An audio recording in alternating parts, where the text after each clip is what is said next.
Hey guys, tonight we're going back to a time when America wasn't yet the mighty engine of finance and ambition, you know. Tonight, you'll find yourself standing among flickering candles and parchment ledgers in a world where money is little more than an idea and debt smells faintly of ink, sweat, and desperation. You'll hear the scratch of quills, the rattle of muskets in the distance, and the murmured prayers of merchants wondering if the paper they hold will mean anything tomorrow. And honestly, you wouldn't survive this era for 5 minutes. No Wi-Fi, no bank cards, and inflation measured in barrels of rum instead of percentages. So, before you get comfortable, take a moment to like the video and subscribe. But only if you genuinely enjoy what I do here. And I'd love for you to comment your location and the local time where you're listening right now. Because somewhere out there, another night has settled in, and another story is waiting to be told. Now, dim the lights, maybe turn on a fan for that soft background hum, and let's ease into tonight's journey together. You stand on the cobbled streets of Philadelphia in the late 1770s. The air tastes of smoke and gunpowder. Horses clatter past, and in taverns, voices rise in arguments over the future of a country that technically doesn't exist yet. 13 colonies, scrappy, hopeful, defiant, have declared themselves free from Britain. They have courage and they have cause, but what they don't have is money. The Continental Congress, seated just blocks from where you stand, is broke. Completely broke. They print continental dollars to fund the revolution. But the value of that paper sinks faster than a cannonball in harbor water. Soldiers are paid in promises. Merchants hoard coins from Europe, Spanish silver, or anything that seems real. The phrase, "not worth a continental," becomes an insult whispered in bread lines. The truth is, America begins its story of financial strength in absolute weakness. There is no central bank, no unified currency, and no agreement about what even counts as wealth. In some regions, tobacco functions as currency. In others, farmers trade bushels of grain, bolts of cloth, or barrels of whiskey. Commerce is more barter than banking. You walk past a printing shop where presses hammer out reams of paper money. Each bill bears patriotic slogans and elaborate designs meant to ward off counterfeiters.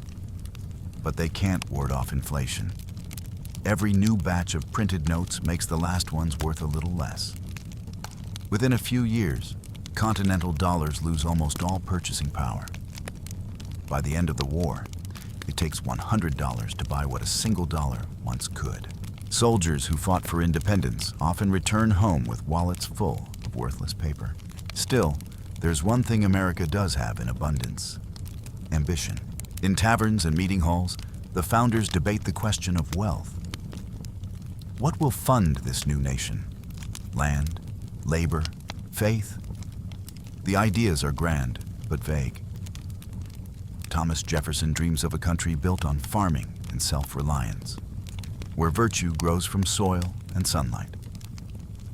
Alexander Hamilton, still in his 20s, sees something different: factories, trade, and credit. An economy spun from ideas as much as from labor.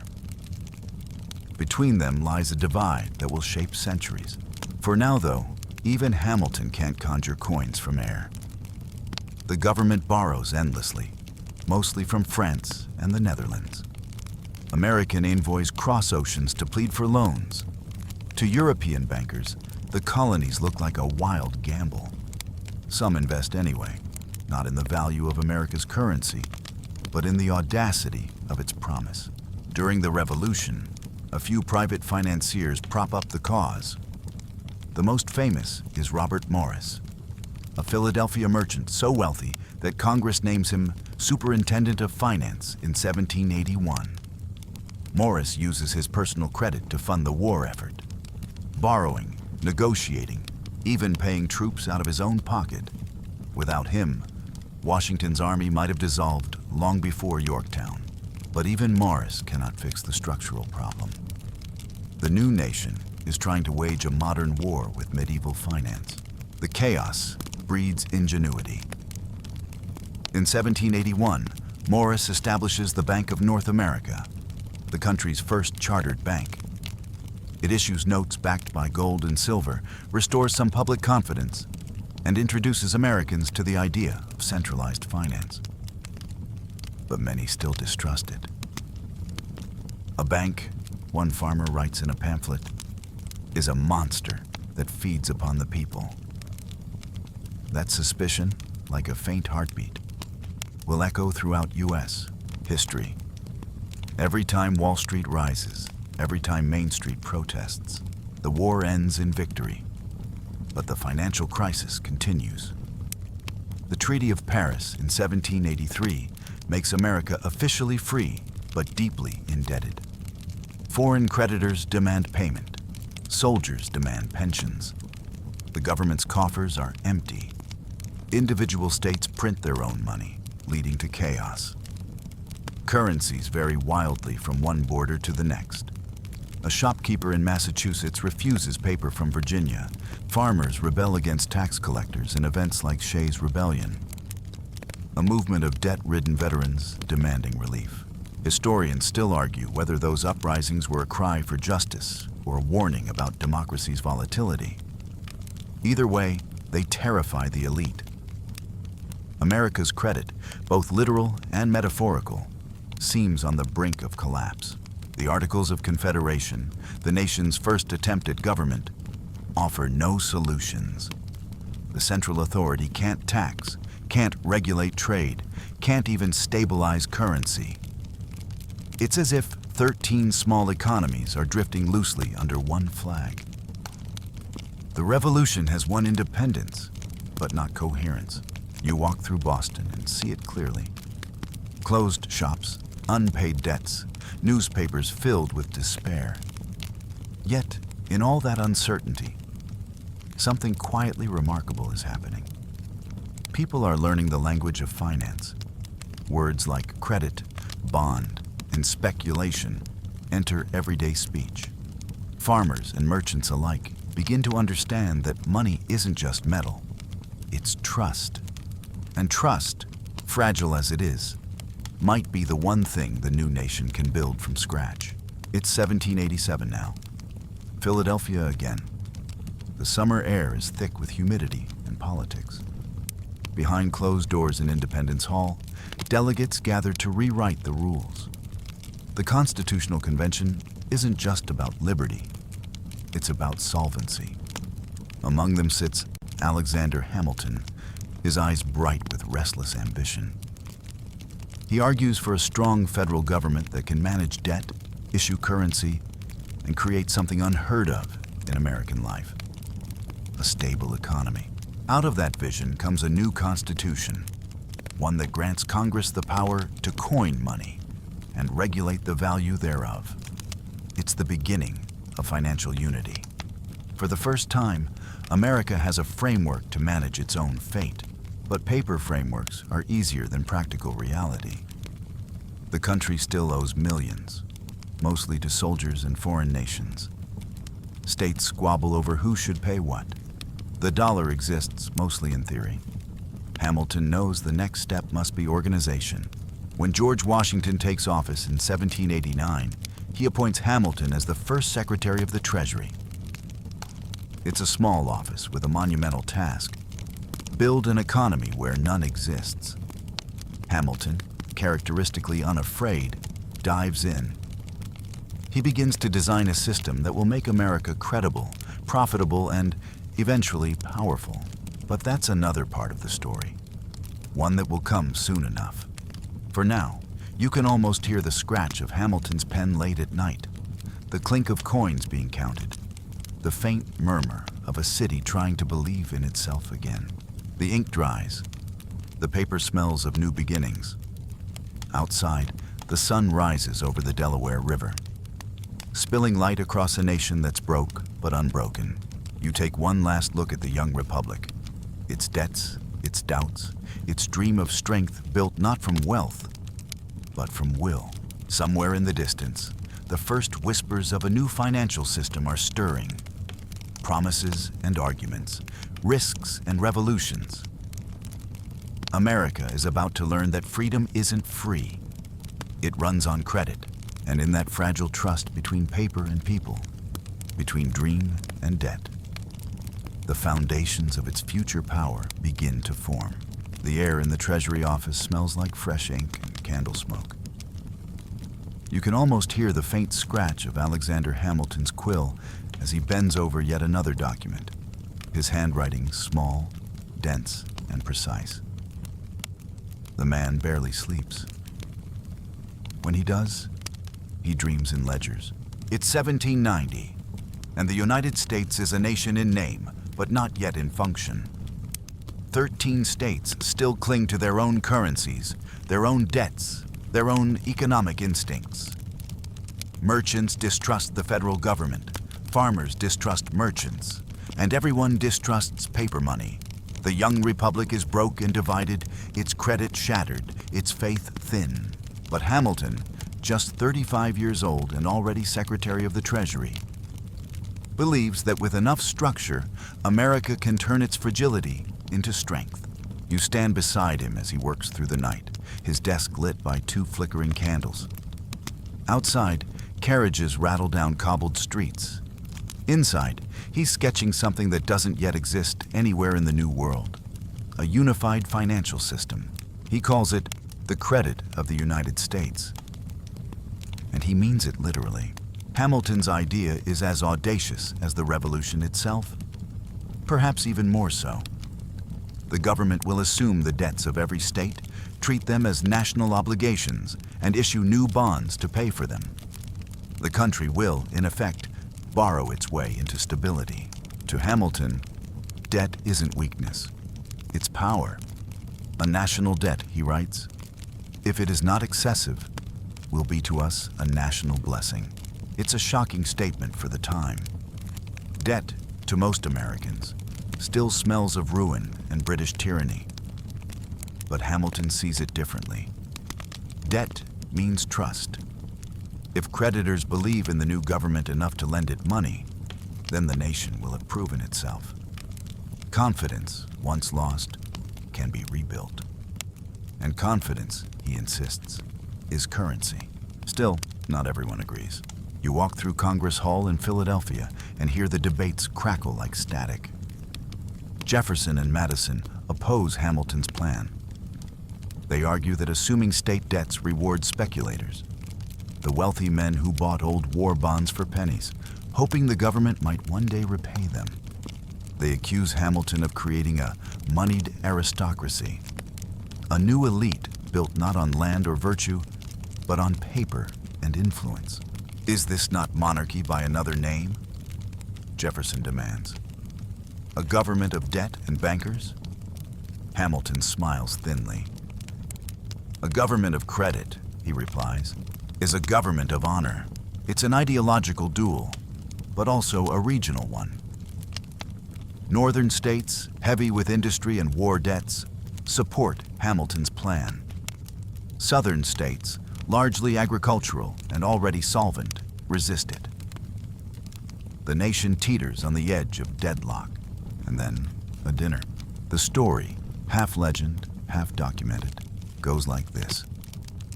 One summer evening in 1790, Hamilton, Jefferson, and Madison dined together at Jefferson's home in New York. Over wine and negotiation, they strike a deal. Jefferson and Madison will support Hamilton's debt plan. In return, Hamilton will support moving the nation's capital from New York to a new southern site, the future Washington, D.C.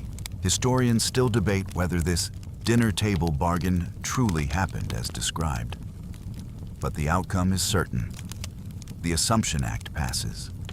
The United States takes on $25 million in state debts, consolidating them under federal authority. And the Residence Act ensures that the new capital will rise along the Potomac, a compromise etched into the very geography of the nation. America's first great financial deal is struck not in a bank, but over dinner. With the debt plan secured, Hamilton moves to his next vision, the creation of a central bank. He calls it the Bank of the United States, modeled partly on the Bank of England. It will issue uniform currency, stabilize credit, and lend to the government in emergencies. It will also anchor the nation's economy, giving shape to the invisible flow of money that now connects states, merchants, and citizens. You walk with him through the early plans, columns, ledgers, vaults, clerks. He imagines it as both symbol and system, a place where the fragile new republic can translate ideals into arithmetic. When he presents the proposal to Congress in 1791, it provokes another storm. Jefferson insists the Constitution grants no such power. It does not authorize Congress to create banks, he says, nor to involve us in speculation. Madison agrees. To them, Hamilton's plan reeks of centralized power, a dangerous echo of the monarchy they just escaped. Hamilton, however, is relentless. He writes an essay defending his interpretation of the Constitution's necessary and proper clause, arguing that the federal government must have flexibility to act in the nation's interest. A power to create, he writes, implies a power to preserve. George Washington, torn between his two advisors, hesitates. Then he sides with Hamilton. The first Bank of the United States is chartered in 1791, headquartered in Philadelphia, and funded through a mix of private investors and government shares. Its establishment marks the birth of modern American finance. Within a year, the economy stabilizes. Credit improves. Bonds rise in value. Foreign investors, especially in Britain and the Netherlands, begin to trust American paper again. You can almost hear the hum of commerce returning. Ships in harbors load cargo under flickering lanterns. Merchants tally profits. Even farmers begin to see their products turned into cash, their debts refinanced through federal notes. America's financial heartbeat, faint for so long, finally begins to thrum. But every heartbeat has a pulse of tension. The bank, like Hamilton himself, divides the country. Many see it as a brilliant innovation. Others see it as a threat. The notion that money can be managed by a small group of financiers sparks unease that will echo for centuries. Rural Americans, especially in the South and West, distrust the new order. They see bankers as distant aristocrats, manipulating invisible wealth while ordinary citizens toil in fields. That resentment soon explodes into open rebellion. In 1794, farmers in western Pennsylvania rise up against a federal tax on whiskey, Hamilton's latest measure to raise revenue. They argue that the tax unfairly targets small distillers who trade in whiskey as currency. Angry mobs burn effigies of tax collectors. They chant Hamilton's name as an insult. Washington responds with force. For the first and only time as president, he leads troops himself. 13,000 militiamen marching west. The rebellion collapses without a major battle, but the message is clear. The federal government and its financial system will not be defied. The irony is sharp. The revolution that once fought against taxation without representation now enforces taxation with muskets. Still, Hamilton considers it a success. The government, he says, must prove it can protect both its laws and its credit. By the mid-1790s, the United States begins to look like a functioning economy. The federal government pays its bills. Trade expands. Foreign capital flows in. The dollar, once a joke, starts to mean something. You walk through Philadelphia and see signs of progress. Merchants advertising goods from Europe and the Caribbean. Banks displaying gold coins behind glass, ships leaving with cargoes of timber, rice, and tobacco. But under that success runs a quiet division. Two competing visions of America's soul. Jefferson's agrarian republic, simple and self-sufficient, versus Hamilton's industrial future, complex and credit-driven. Jefferson fears that Hamilton's system will trap America in eternal debt, enslaved to financiers. Hamilton counters that debt is the price of greatness, the scaffolding upon which ambition can build. To be wealthy, he writes, a nation must first dare to owe. The tension hardens into politics. The first two-party system emerges. Federalists, led by Hamilton, and Democratic Republicans, led by Jefferson. Even Washington grows weary of their rivalry. When he steps down in 1797, he warns of the baneful effects of the spirit of party. Still, the machine Hamilton built keeps running. The bank flourishes, trade expands, and the dollar becomes a unit of confidence, not just for Americans, but for investors abroad. For the first time, the phrase American credit means something real, and yet, in a twist of fate, Hamilton doesn't live to see his system mature. In 1801, Jefferson becomes president and begins dismantling parts of Hamilton's legacy.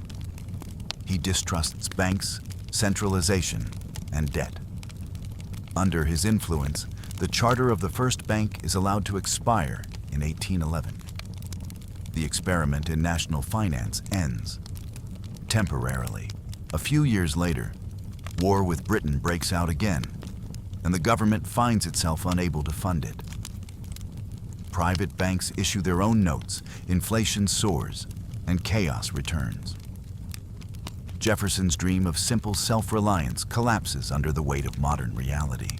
In 1816, chastened by experience, Congress reestablishes a national bank. Even Hamilton's enemies have to admit that his ghost was right. You can almost hear him laughing softly in the afterlife. A sound between triumph and irony. The candle on his desk flickers out now. The papers lie neatly stacked. Bonds, ledgers, drafts of the Treasury's first reports. You can imagine Hamilton leaning back in his chair, eyes tired but bright, thinking of what's still to come. He can't know how far his ideas will travel. Through wars, depressions, gold rushes, stock markets, and skyscrapers. He just knows that something has begun.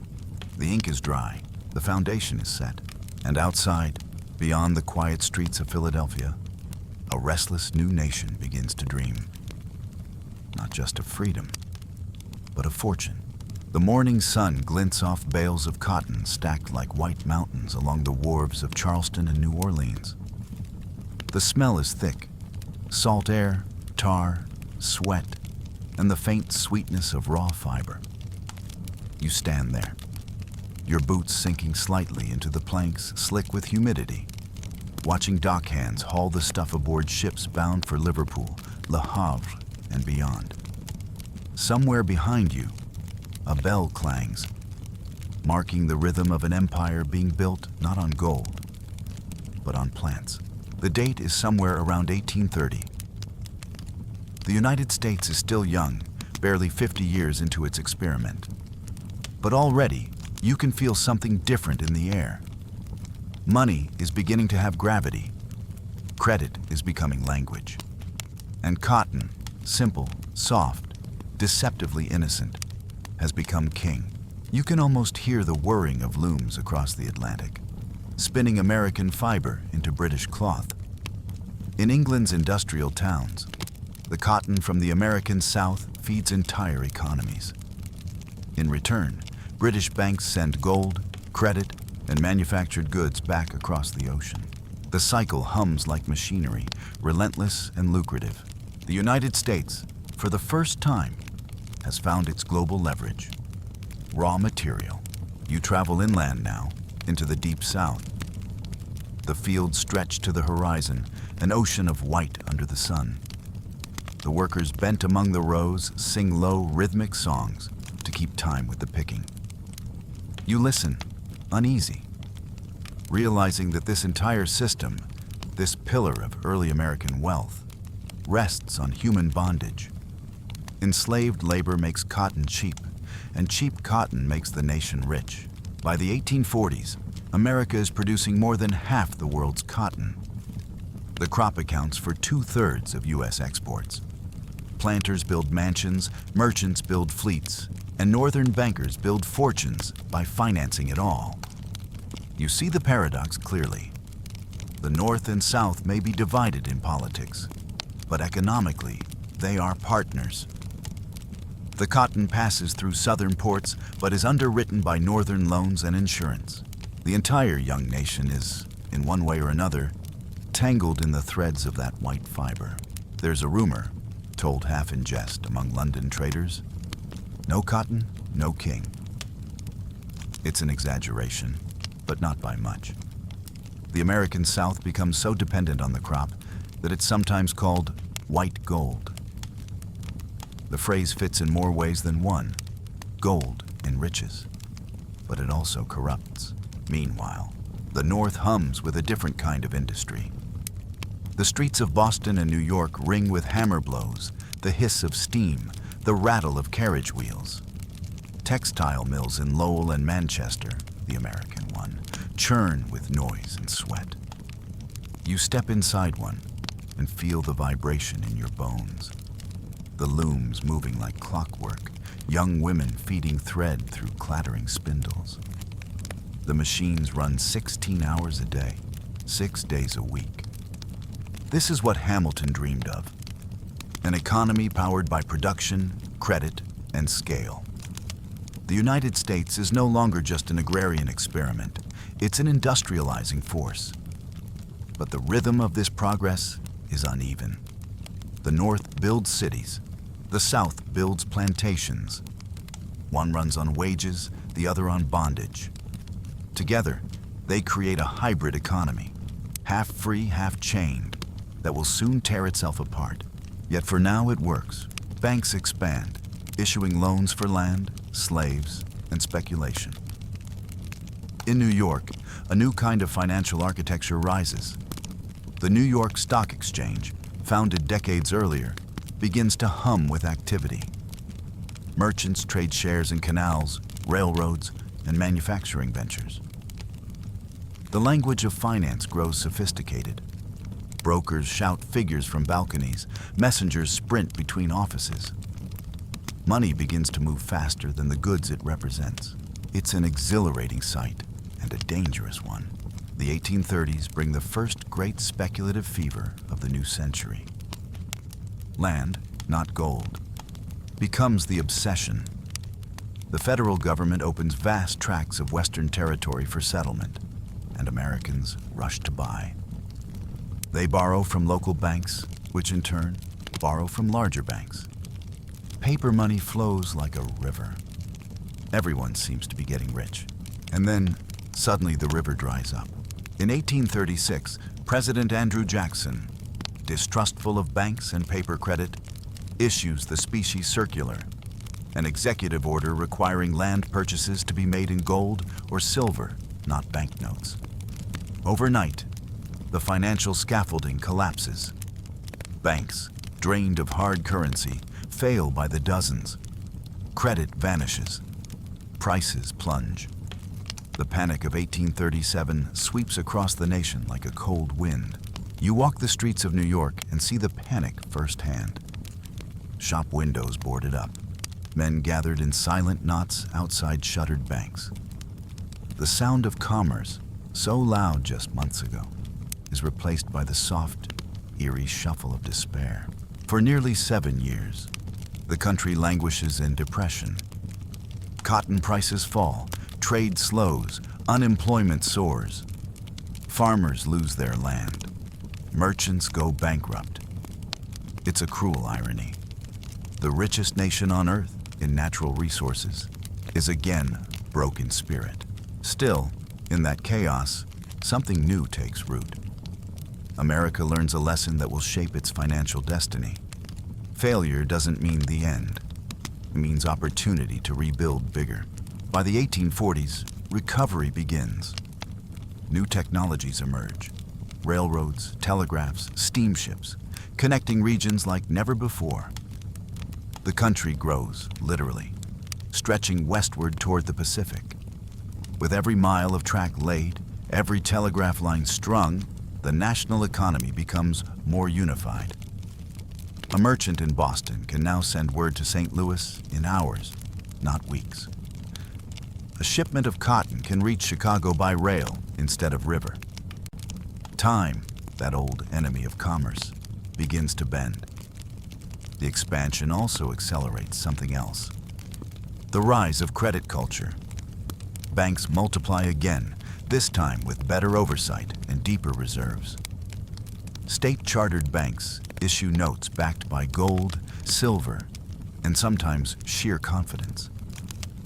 You hold one in your hand, it's beautifully printed, adorned with allegorical goddesses and proud eagles.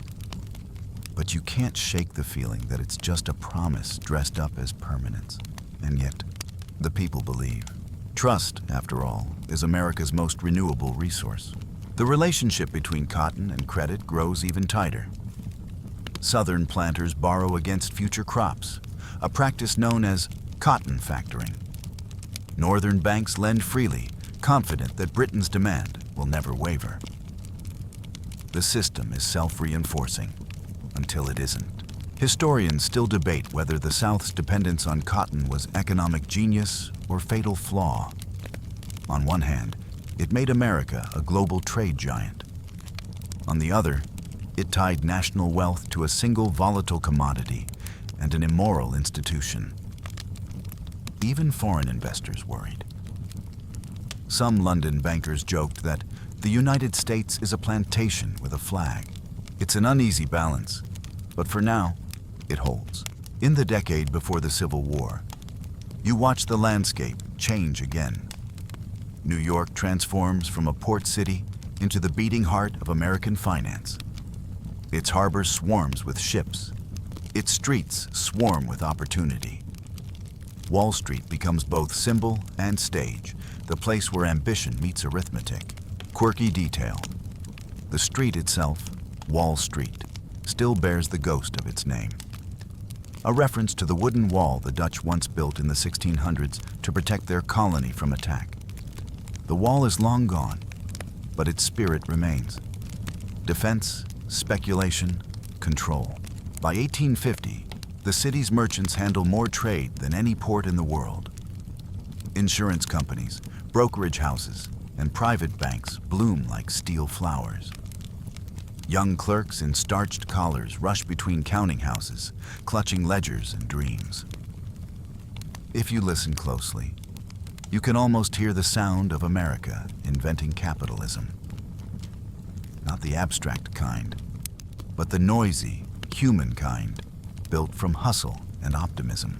Meanwhile, in Washington, politicians argue over tariffs, slavery, and expansion. They don't realize, or perhaps they do, that the real power is shifting northward into the hands of those who control the flow of money. The nation's financial center is no longer a place. It's a network, invisible yet everywhere. And that network is about to face its greatest test. The 1850s are a decade of contradictions. Booming trade, deepening division. The South's wealth, built on cotton and credit, grows immense. The North's industrial might grows faster. Railroads crisscross the continent. Telegraphs hum. Banks lend recklessly, and everyone senses something breaking beneath the surface. In 1857, the music stops again. A bank in Ohio fails, triggering a chain reaction of panic. The New York Stock Exchange shuts down temporarily. Thousands lose everything. Newspapers scream headlines like, "Panic strikes the North." You can feel the déjà vu. America's young economy learning once more the rhythm of boom and bust. Yet even in failure, the country adapts. Each crash teaches a lesson. Each recovery builds new muscle. The nation's financial strength doesn't come from avoiding crises. It comes from surviving them. And somewhere in all of this, amid ledgers and looms, something intangible happens. America begins to believe in itself as an economic force, not just a political experiment, but a marketplace of ideas, ambition, and risk. The dollar, still tethered to gold and silver, becomes more than a medium of exchange. It becomes a symbol of possibility. It can travel from cotton fields to factories, from banks to battlefields, from dreams to reality. You stand once more on that dock in New Orleans as another ship sails for Europe. The air smells the same. The tide moves the same. But something in the nation's pulse has changed. The young republic has grown into a restless, reckless economy. Brilliant, flawed, unstoppable. It's built on contradiction, powered by inequality, and driven by faith. And as you watch the ship vanish into the horizon, you can't help but wonder, what happens when a country so dependent on both credit and cotton finally confronts the true cost of each? That answer is coming soon, paid not in coins or bonds, but in blood and rebuilding. You wake to the smell of coal smoke. It hangs in the air like a permanent dusk, the scent of an era that burns hot and bright, but never truly clean. You're in the America of the 1800s, a land surging with invention and speculation, where railroads thread the wilderness, factories belch ambition, and everyone, it seems, is chasing fortune. The revolution has been won. The young republic has survived infancy. But now, as the 19th century matures, the United States begins to flirt with a different kind of danger. Prosperity without caution. You can almost feel it in the ground beneath your feet. A strange rhythm. Boom, bust, boom, bust. A heartbeat too fast for its own good. It starts small. After the War of 1812, the nation experiences a surge of confidence. Peace brings trade, expansion, and optimism. The second bank of the United States, Hamilton's ghost reborn, hums in Philadelphia, stabilizing currency and regulating credit. Land is cheap, or at least it seems so, and settlers swarm westward, buying plots on borrowed money. You ride with one of them, a farmer from Virginia, heading into Ohio. His wagon rattles with hope and debt in equal measure. The land will pay for itself, he says, smiling. It always does, until it doesn't. Because the thing about optimism is, it's contagious and speculative. By the early 1810s and 1820s, America's hunger for land becomes an obsession. Banks print more notes, credit expands, and everyone from small farmers to city merchants invests in the same dream, endless growth. For a time, it works. Land values skyrocket. Towns appear overnight. Roads and canals lace the countryside. Then suddenly, 1819, the first major economic collapse in U.S. history hits with little warning. The panic of 1819 sweeps across the nation like a fever. The Bank of the United States, alarmed by reckless lending, tightens credit.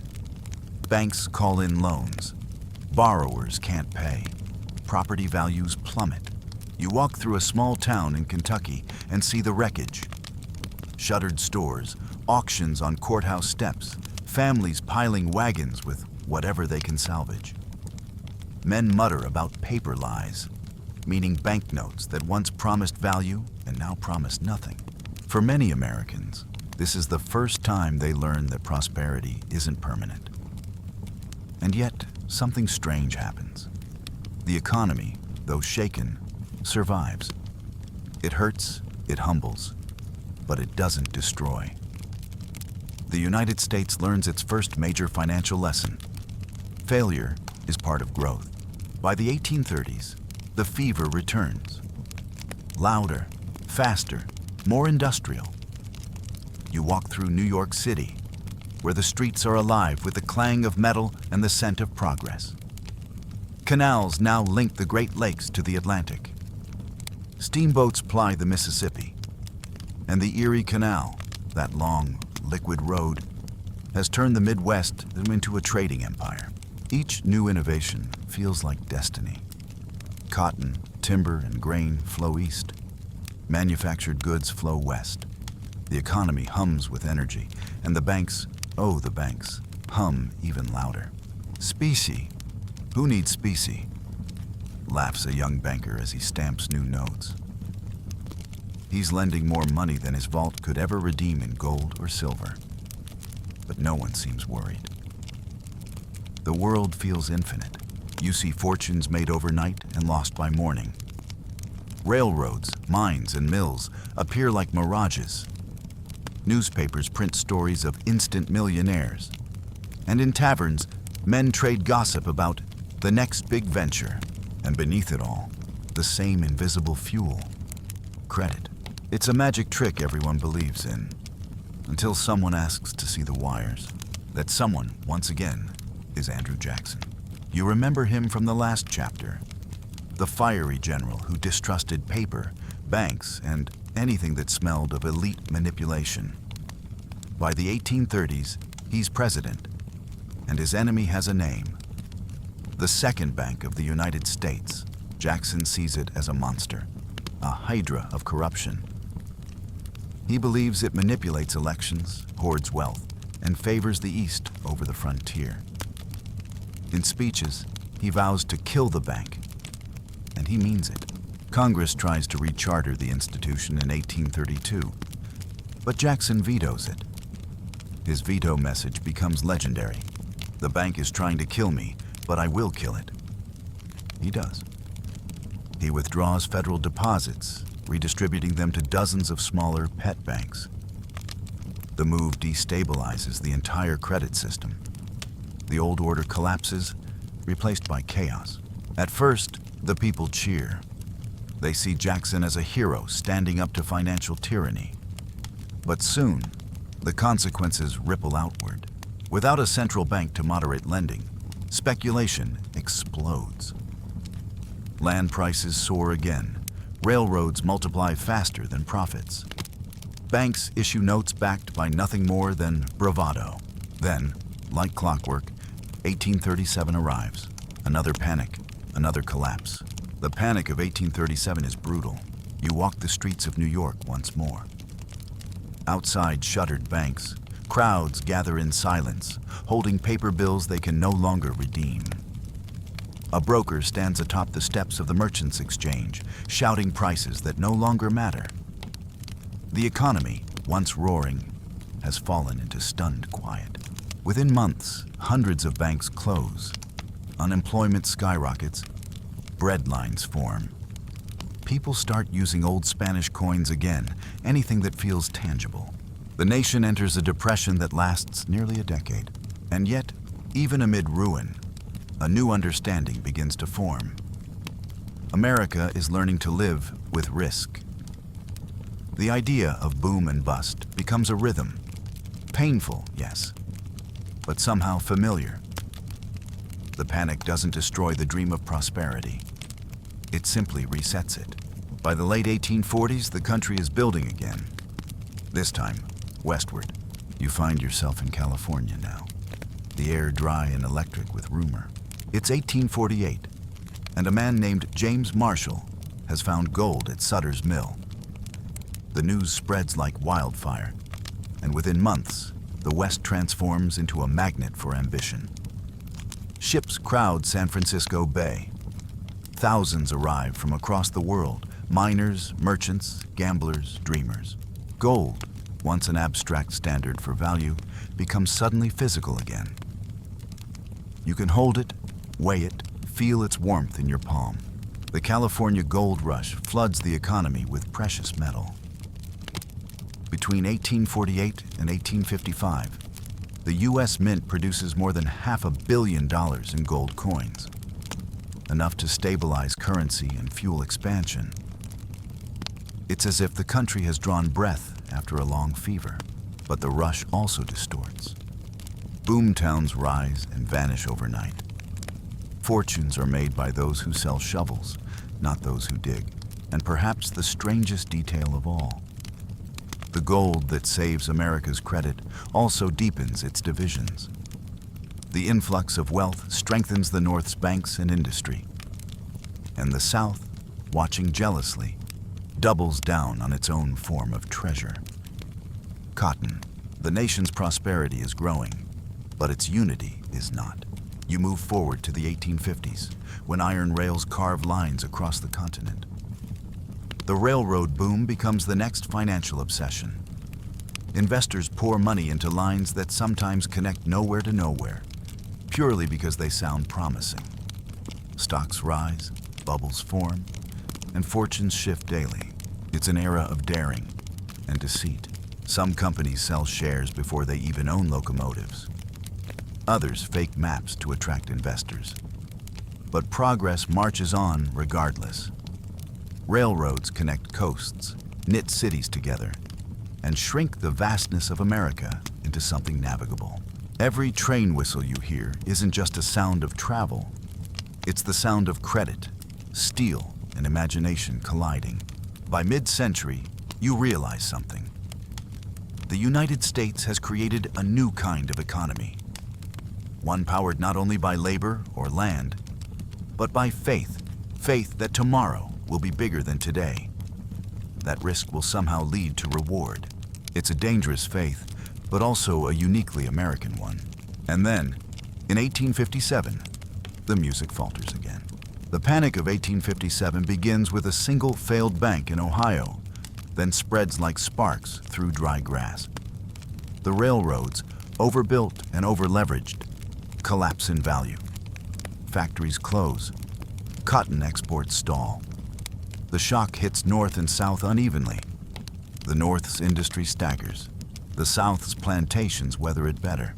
Politicians argue about what it means. Northerners see proof that manufacturing is fragile. Southerners take it as validation that King Cotton is invincible. They are both half right, and that half-truth will soon destroy them. Still, the panic passes. The economy recovers, but slower this time. Something feels different, heavier. The booms and busts have always been economic. Now, they are moral. The cracks in the financial system mirror the cracks in the nation itself. Slavery, expansion, industry, credit.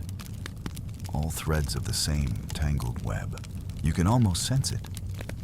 A reckoning coming not in ledgers or markets, but on battlefields. As the decade closes, America stands on a strange precipice. It is richer than ever, more connected than ever, and yet more divided than ever. Its cities gleam with prosperity. Its rural heartlands whisper of rebellion. The dollar is strong, but the soul is uneasy. Standing there in the soft twilight of 1859, you feel the air charged with something vast and unspeakable. The sense that history itself is holding its breath. Soon, the nation will be torn apart. And in that tearing, its financial system and its very definition of wealth will be remade. But for now, the trains still run, the banks still open each morning, and the dream of endless prosperity still flickers. Fragile and bright, the morning is thick with smoke and confusion. You stand near a muddy encampment somewhere in Virginia, 1863. Around you, men in blue uniforms march past, their boots caked with the same red earth that soaks their flags. The air smells of gunpowder and ash, but there's another scent too, the sharp, metallic tang of freshly printed money. The United States is at war with itself. Not just North against South, but hard currency against paper. Old systems against new promises. For the first time in its short history, America must test whether its financial architecture can survive total fracture. You look down and see one of the soldiers counting his pay. Not coins, not silver, but paper bills. Across the top, in neat black print, are the words, United States Note. The ink is still wet. The Civil War has forced the country to invent a new kind of money. It begins with desperation. When the first shots are fired at Fort Sumter in 1861, the federal government has almost no reserves. The national debt is modest but crippling, around $65 million. And no one knows how long the war will last. Gold vanishes from circulation as people hoard it. Banks refuse to lend without impossible interest rates. Treasury Secretary Salmon P. Chase a man of fierce conviction but little patience, faces the same nightmare Hamilton once did: a war without money. His solution will reshape American finance forever. In 1862, Congress passes the Legal Tender Act, authorizing $150 million in paper currency not backed by gold or silver. The notes, printed in green ink, quickly earn a nickname whispered first by soldiers and then by everyone: greenbacks. At first, no one trusts them. They're light, too easy to tear, too easy to fake. Store owners prefer gold, merchants demand silver. But as the war drags on, necessity replaces skepticism. Soldiers are paid in greenbacks, farmers accept them, and factories retool to keep the army supplied. Within months, the greenback becomes more than money. It becomes a symbol of national endurance. You hold one in your hand now. The paper feels soft, fibrous, oddly alive. Across the front, the intricate engravings shimmer: eagles, shields, and flourishes meant to deter counterfeiters. On the back, the green dye gives it its enduring name. That color, historians later say, wasn't chosen for aesthetics, but for practicality. It was harder to replicate. Still, it becomes iconic. The American dollar, from this moment onward, will forever carry a shade of that same hopeful green. But printing money is one thing. Keeping it valuable is another. Inflation surges. By 1864, a greenback dollar is worth barely half a gold one. Speculators trade on the difference, and newspapers publish daily gold prices, the way others print weather reports. Yet for all the chaos, the greenback works. It keeps the Union Army fed, clothed, and armed. It keeps factories running. It keeps confidence, the invisible currency of nations, alive. And in the South, a darker mirror forms. The Confederacy issues its own paper money, Confederate dollars, adorned with portraits of heroes, ships, and plantations. They begin with promise, but soon spiral into absurdity. Each new defeat on the battlefield shaves value off the bills. Inflation becomes catastrophic. By 1865, a single egg in Richmond costs 5 Confederate dollars. A barrel of flour, hundreds. A Southern diarist writes, "We have nothing but paper to show for our courage. When the Confederacy collapses, its currency collapses with it." Confederate bills become souvenirs, ghost money, tangible reminders of dreams that died unpaid. The greenback, by contrast, survives. It's backed not by gold, but by victory. Yet the Civil War's financial revolution doesn't stop at paper. To manage the flood of currency, Congress establishes a network of national banks under the National Banking Acts of 1863 and 1864. These banks, unlike the loosely regulated state institutions of old, must purchase government bonds to issue currency. In return, they receive a new kind of note: uniform, standardized, and recognizable across the country. The system works brilliantly. By the war's end, more than 1,600 national banks operate under federal charters. For the first time, America has a truly national currency, the ancestor of modern dollars. Quirky detail: the notes aren't just economic tools, they're propaganda. Many feature patriotic images: eagles, liberty figures, even locomotives. Symbols of unity printed onto the very fabric of commerce. It's as if the nation, torn apart by war, is stitching itself back together through paper. Still, the experiment raises a dangerous question. If the government can print wealth in times of war, what stops it from doing so in peace? That debate, between hard money and soft money, between gold and promise, will haunt America for the next 50 years. For now, though, the immediate concern is survival. The Union wins. Lincoln is gone, but his greenbacks remain. And with them comes a new reality. The United States has learned that power isn't just measured in armies or territory, but in the ability to create and control credit. After the war, the country faces another test: how to turn wartime paper into peacetime prosperity. In 1865, the national debt has ballooned to nearly $3 billion, an unimaginable sum at the time. Some demand that greenbacks be withdrawn and replaced by gold-backed currency.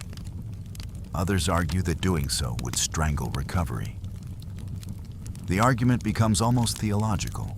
You listen to Congressman thunder from the floor: "We must redeem the promise of the greenback in gold." Gold is the tyrant of the people. Inflation is theft. Deflation is death. Each side is right and each is wrong. The truth lies in the tension between belief and practicality. It takes years, but eventually, the greenback is stabilized. By 1879, the Treasury resumes exchanging paper for gold, a symbolic restoration of the old order. Yet, something irreversible has happened. The American public has accepted that paper, if backed by trust, is as real as metal. Faith, once again, proves more flexible than ore. The years after the Civil War, the Gilded Age, as Mark Twain later names it, shimmer with contradiction. Railroads span the continent. Telegraphs hum with constant chatter. And new fortunes rise like skyscrapers in the imagination. You walk through New York in 1870, and the city feels electric. Oil lamps cast golden light on brick facades. Wall Street pulses with life. Brokers in stovepipe hats shout prices, waive contracts, and gamble with empires. In Washington, the Treasury hums like a forge, its vaults filled with freshly minted coins stamped in "God We Trust," a phrase added in 1864, reflecting a nation that has learned to blend religion and credit seamlessly. Still, not everyone is dazzled. Farmers in the Midwest, buried under debt, complain that bankers and railroads squeeze them dry. Veterans write letters begging for back pay. Freedmen in the South struggle to enter an economy designed to exclude them. The war may be over, but its financial aftershocks ripple for decades. In 1873, another panic strikes. It begins, as these things often do, with ambition. Railroad expansion, fueled by speculation and easy credit, outruns actual profit. When a major banking firm, J. Cook and Company, collapses, confidence vanishes overnight. The panic of 1873 sweeps across the country. The stock exchange closes for 10 days. Factories shut down. Tens of thousands lose their jobs. Some call it the Great Depression. The first one, long before the name is reused in the 1930s. You walk past soup kitchens in New York, through silent train yards in Pittsburgh, through fields in Kansas where crops rot because there's no money to move them. The dream of endless growth falters again. And yet, just as before, America endures. The panic teaches another lesson: that speculation is both curse and catalyst. Each collapse clears the field for new invention. Out of the ruins come steel, oil, and industry, the tools that will forge the next chapter. You pause and look back over the last half-century, from Hamilton's ledgers to Lincoln's greenbacks, from banknotes to railroads. The story of America's financial rise has followed a strange logic. Trust collapses, rebuilds, then collapses again, each time stronger than before. The nation's currency has transformed, from gold to promise, from promise to faith. Its wealth no longer resides in vaults, but in momentum. You can almost hear it. The faint hum of modern capitalism tuning itself, one note at a time. Soon, that hum will turn to thunder. The age of steel, oil, and empire waits just beyond the horizon. But for now, you stand at twilight on the steps of the Treasury building. The stone glows golden in the evening light. Somewhere inside, Clerks balance ledgers by lamplight, reconciling a nation's debts and dreams. The paper in their hands carries more than numbers. It carries belief, that fragile, indestructible American faith that tomorrow will somehow pay for today. And as the clock strikes midnight, you realize that belief, not gold, not guns, not geography, is the true source of America's strength. The clang of metal echoes like a heartbeat. You're standing in Pittsburgh now, sometime around 1885, and the air is alive with the sound of progress. Hammers striking iron, molten steel pouring into molds, furnaces roaring through the night. The smoke thickens the sky until even the stars seem to burn dimmer. But beneath the haze, you can sense it, the birth of modern America. Gone are the quiet days of merchant counting houses and greenback debates. This is the era of steel, steam, and ambition. The Civil War has ended, but its industrial machinery never stopped. Instead, it evolved. The same foundries that forged cannons now build railways. The same men who once speculated on war bonds now speculate on entire cities. This is the rise of the industrial titans, and you can almost feel their presence.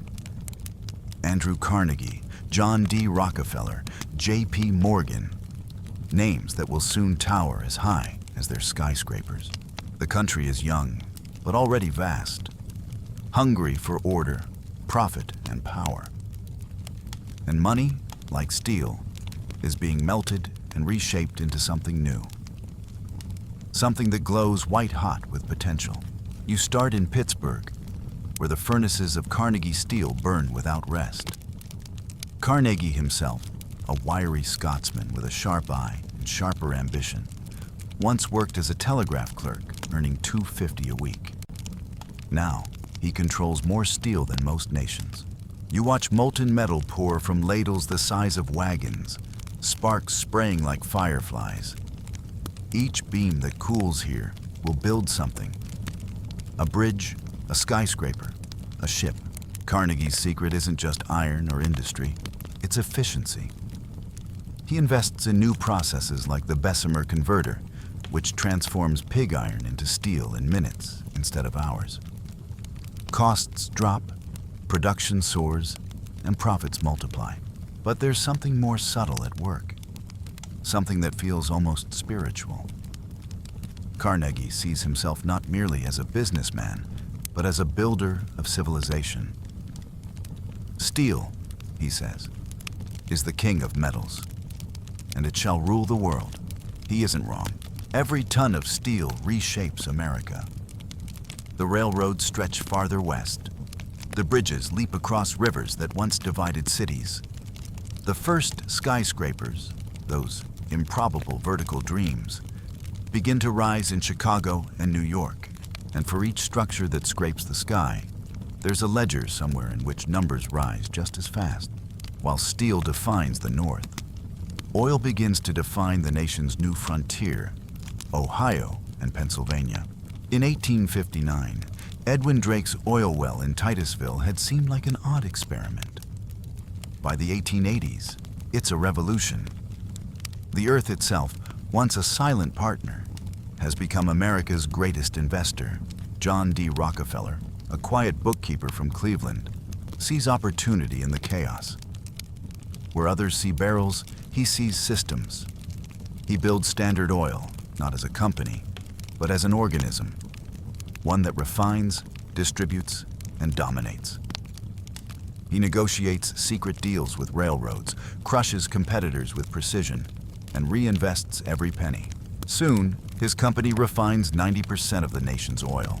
You stand outside one of his refineries at dusk. The air smells of kerosene. Sharp, chemical, electric. Inside, hundreds of workers move like clockwork, filling barrels bound for every corner of the globe. The light of Rockefeller's lamps reaches cities across Europe and Asia.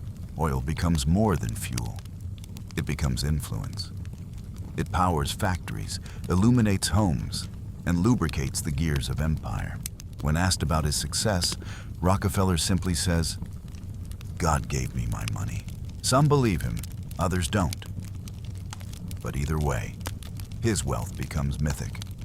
The first modern fortune so vast, it's measured not in dollars, but in percentages of entire industries. Meanwhile, in New York, another kind of empire takes shape.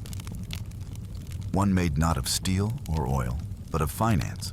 J.P. Morgan, tall, stern, with a nose like a thundercloud, becomes the conductor of this new orchestra. He doesn't build things himself. He builds the systems that make building possible. You watch him in his office on Wall Street.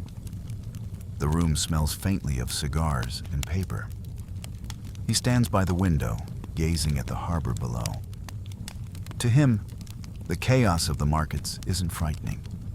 It's music. He begins to merge companies, stabilize banks, and rescue the government itself when it falters. His philosophy is simple. Stability first, profit second. He once says, "The first thing is character, before money or property or anything else." And yet, he understands something most don't. Money flows toward confidence, like water toward gravity. When the panic of 1893 strikes, sending shockwaves through the economy, Morgan steps in.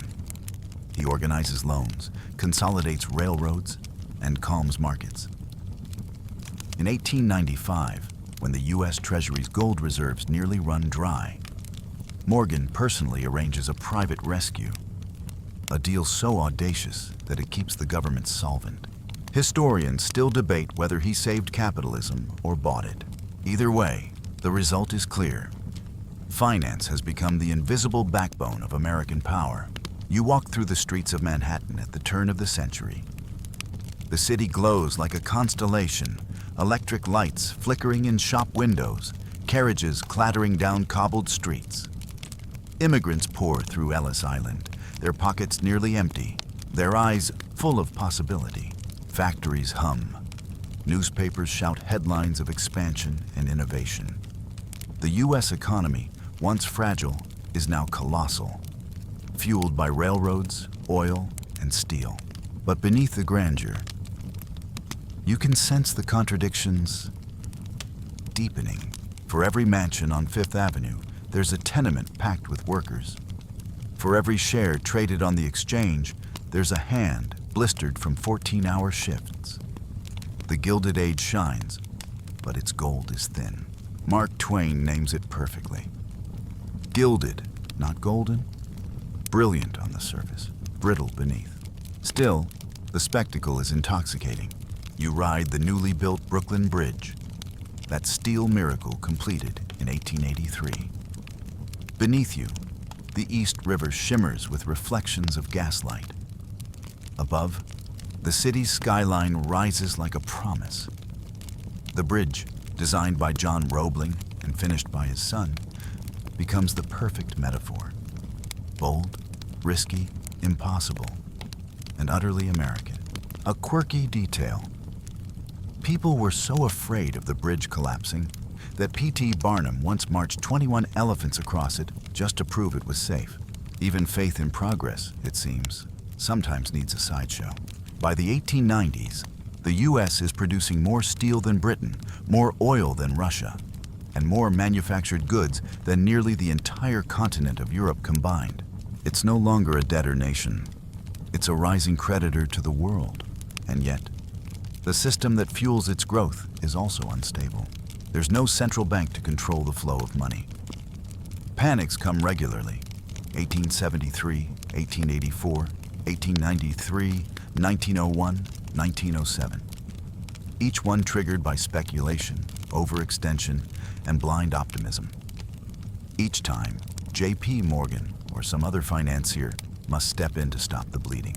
It's a precarious arrangement, one built as much on personalities as policies. You stand in Morgan's library one evening. The lights glow softly against the shelves of leather-bound books. He's older now, heavier, but still commanding. A phone rings, a novelty still, its wires humming faintly. He picks it up, listens, nods once, and says only 2 words. Tell them, stable. The next morning, the market's calm. It's almost mystical. This ability of a single man to steady the entire economy with a sentence. But even Morgan knows it can't last. I can't be the country's central bank forever. He once grumbles to a colleague. He's right. The chaos of the next panic will prove it. As the century closes, America begins to look outward. Its industries are too large, its ambitions too vast to stay confined within its borders. The Spanish-American War in 1898, short, profitable, and strategically convenient, marks the nation's arrival on the global stage. Factories that once supplied domestic markets now feed an empire. Steel builds warships, oil fuels fleets, finance funds expansion. And through it all, the dollar, once a fragile promise printed in wartime ink, now travels confidently across oceans. A curious fact: by 1900, the United States officially adopts the gold standard, fixing the dollar's value to gold at $20.67 an ounce. It's a statement of strength, a declaration that America's currency is as solid as its steel. Yet, ironically, it's also a constraint. The economy's size will soon outgrow its golden cage. You walk once more through Pittsburgh, through soot and flame, through the pulse of machinery. The men who run these furnaces are immigrants, Italians, Poles, Irish. Their hands blackened, their accents thick. They don't know it, but they're part of something world-changing. From their labor comes the material that builds the modern age. From their sweat comes wealth that shapes policy, architecture, and identity. In every glowing forge, in every steam-powered engine, you can feel the transformation. America has stopped surviving. It's now conquering. The age of agriculture and barter is gone. The age of industrial capital has begun.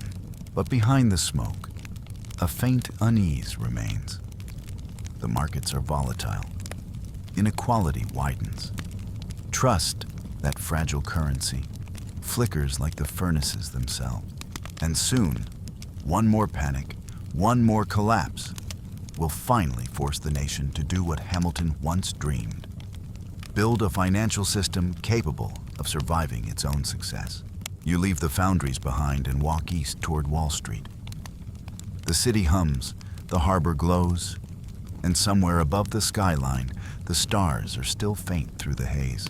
The next chapter of America's financial story won't be about steel or oil or titans. It will be about control, about how a country addicted to risk learns to build the one thing it never truly had before: stability. And that story begins, fittingly, with a crash. The streets smell of panic and ink. The year is 1907, and you stand at the corner of Wall Street and Broad, where crowds have gathered outside locked bank doors. Men in bowler hats clutch newspapers. Women whisper nervously. Policemen hold back the anxious throng as whispers spread. Knickerbocker Bank has failed. No one knows exactly why. Rumors twist through the air faster than telegrams can confirm or deny them. Depositors rush to withdraw savings. Wagons line up to carry cash. And within days, the fear spreads like wildfire. The ticker tape that once sang of progress now chokes on uncertainty. You can almost feel it. The fragile trust that underpins an entire nation's wealth cracking under the weight of rumor. The panic of 1907 has begun. It starts, as panics often do, with ambition disguised as opportunity. A group of speculators tries to corner the market on copper, hoping to drive prices sky high. When their plan fails, one of New York's largest banks, the Knickerbocker Trust Company, is caught in the fallout. Depositors rush to withdraw funds, and the institution collapses within days. The effect is instantaneous. Other banks wobble. The stock market tumbles. Businesses freeze credit. People who've never heard of copper suddenly can't cash their paychecks. In an economy built on confidence, the loss of it is like a candle snuffed out. Darkness spreads fast. You watch as clerks sweep paper off trading floors, their faces pale. A shopkeeper near the harbor refuses to take checks. A factory in New Jersey shuts down because no one will extend credit for supplies. In every corner of the country, the same quiet dread takes hold. Not the sound of breaking, but of holding one's breath. And then, from the smoke and confusion, one figure emerges. J.P. Morgan. By now, he's 70 years old. Silver-haired, heavy-set, his eyes half-shadowed behind round spectacles. His nose, famously crooked, gives him the look of a man carved from granite. He's not a government official, not an elected leader. But when the markets crumble, everyone looks to him. You follow him into his home library on Madison Avenue. It's evening. Outside, the city quivers in uncertainty. But inside, everything feels controlled. The room smells of leather and smoke. Books line the walls, and at the center, under a soft lamp, stands the man himself. He gathers the nation's leading bankers and industrialists. No press, no politics, just one order: save the system. They work through the night, calculating, negotiating, and pledging millions from their own reserves to prop up failing institutions. Morgan, ever the conductor, dictates terms like a general in battle. "You must not allow this house to fall," he says, pointing to a list of banks on his desk. "If one fails, all will." He locks the doors and refuses to let anyone leave until a deal is struck. The room grows hot. Tempers flare. One banker faints. But by dawn, the plan is complete. Morgan's syndicate injects liquidity into the markets, restores confidence, and halts the panic, all without a single act of Congress.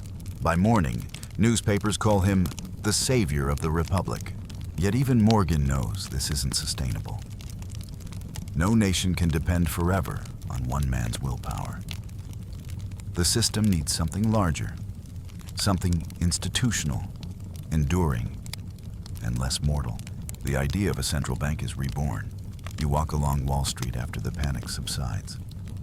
The city is quieter now, but the memory lingers. The smell of fear never really fades. Across America, politicians and economists begin to debate. The problem, they realize, isn't greed, it's structure. The economy has outgrown its tools. Thousands of local banks issue their own currency. Interest rates swing wildly from city to city, and there's no mechanism to stabilize credit when crisis hits. The nation has become an industrial giant with the financial reflexes of a frontier outpost. Enter Senator Nelson Aldrich, tall, methodical, pragmatic.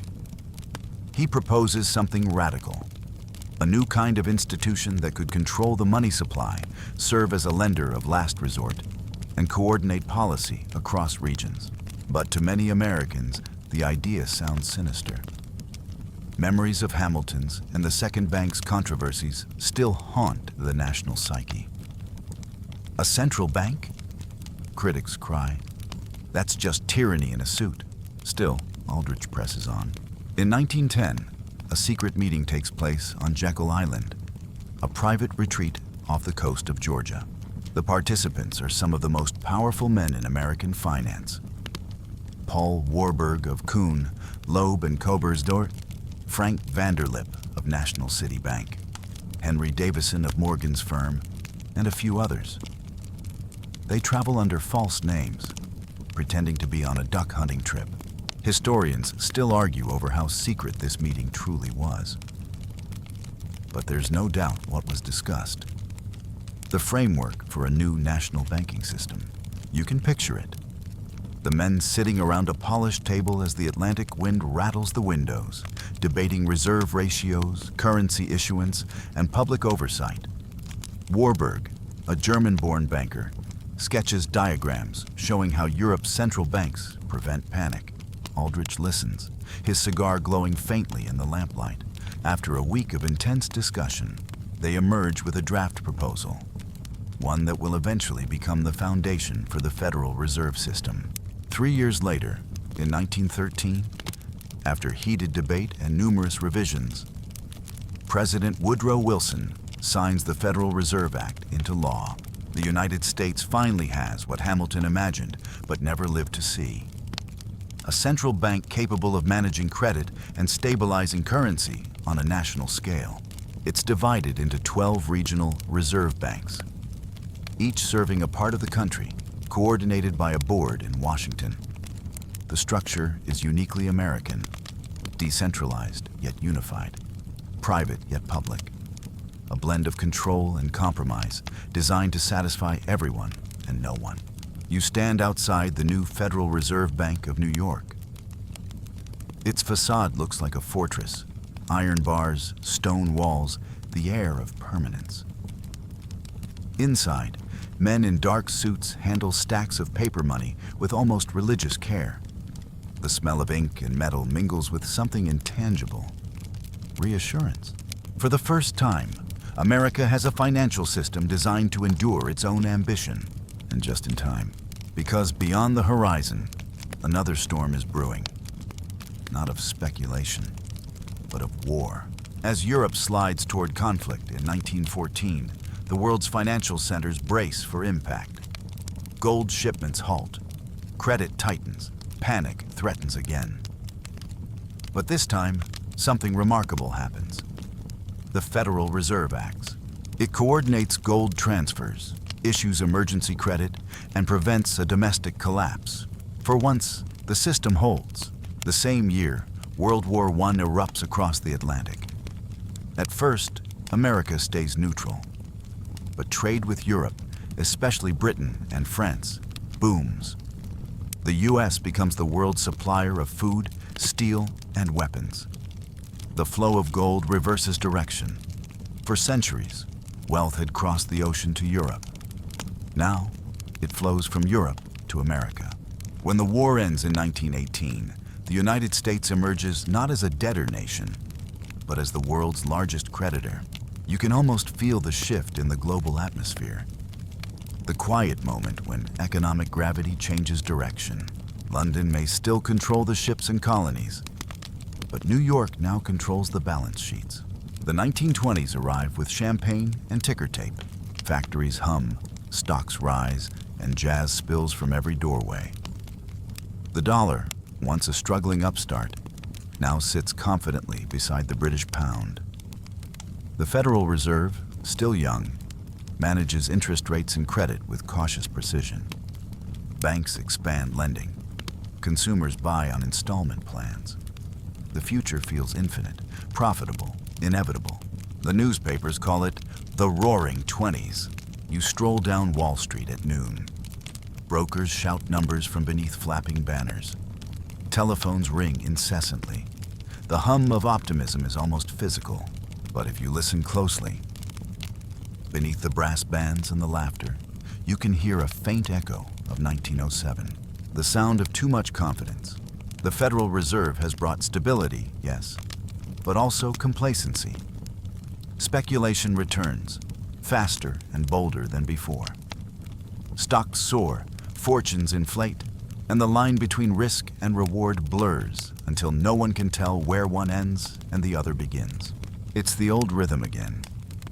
Boom whispering softly to bust, and when the whisper becomes a scream, even the Federal Reserve will feel powerless. But that's still ahead. For now, you stand in the glow of streetlights reflecting off polished brass doors, and you realize something profound. America has mastered the art of reinvention. From chaos to order, from panic to policy, from individual will to institutional power. The dollar has become not just a currency, but a covenant. A promise that no matter how high the fever climbs, there will always be someone or something to steady the hand. It's a fragile promise, but for the moment, it holds. The stock tickers hum, the banks gleam, the nation believes, and somewhere deep within the marble halls of the Federal Reserve, a clerk notes quietly in his ledger. Confidence remains high. The hum of prosperity is deafening. You stand in Lower Manhattan on a bright autumn morning in 1928. The air buzzes with the sound of telephones, streetcars, and sheer optimism. Newspapers shout headlines of record highs. Men in fedoras clutch newspapers with hands that tremble, not from fear, but from excitement. Even the shoeshine boys are giving stock tips. You take a walk past the towering facade of the New York Stock Exchange. Marble columns rise like cathedrals to ambition. The flags ripple above, proud and immaculate. Brokers swarm the steps, cigarettes glowing in the morning light. The whole place smells faintly of ink, smoke, and triumph. The roaring 20s are in full swing, and money feels eternal. Factories hum at full capacity. Cars roll off assembly lines by the minute. Radios sing across the country, connecting farmhouses and penthouses alike. Cities stretch higher, faster, steel skeletons reaching toward clouds. Ordinary Americans, for the first time, can buy the very future they're living in. And how do they buy it? On credit. You can sense it everywhere. That quiet, intoxicating faith in debt. Department stores offer installment plans. Banks lend freely. Brokers advertise margin purchases, buying stocks with borrowed money. Even middle-class families dabble in the market, their savings transformed into shares of dreams.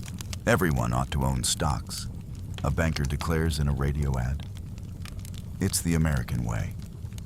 The line between confidence and mania has never been thinner, but beneath the glitter, cracks are forming.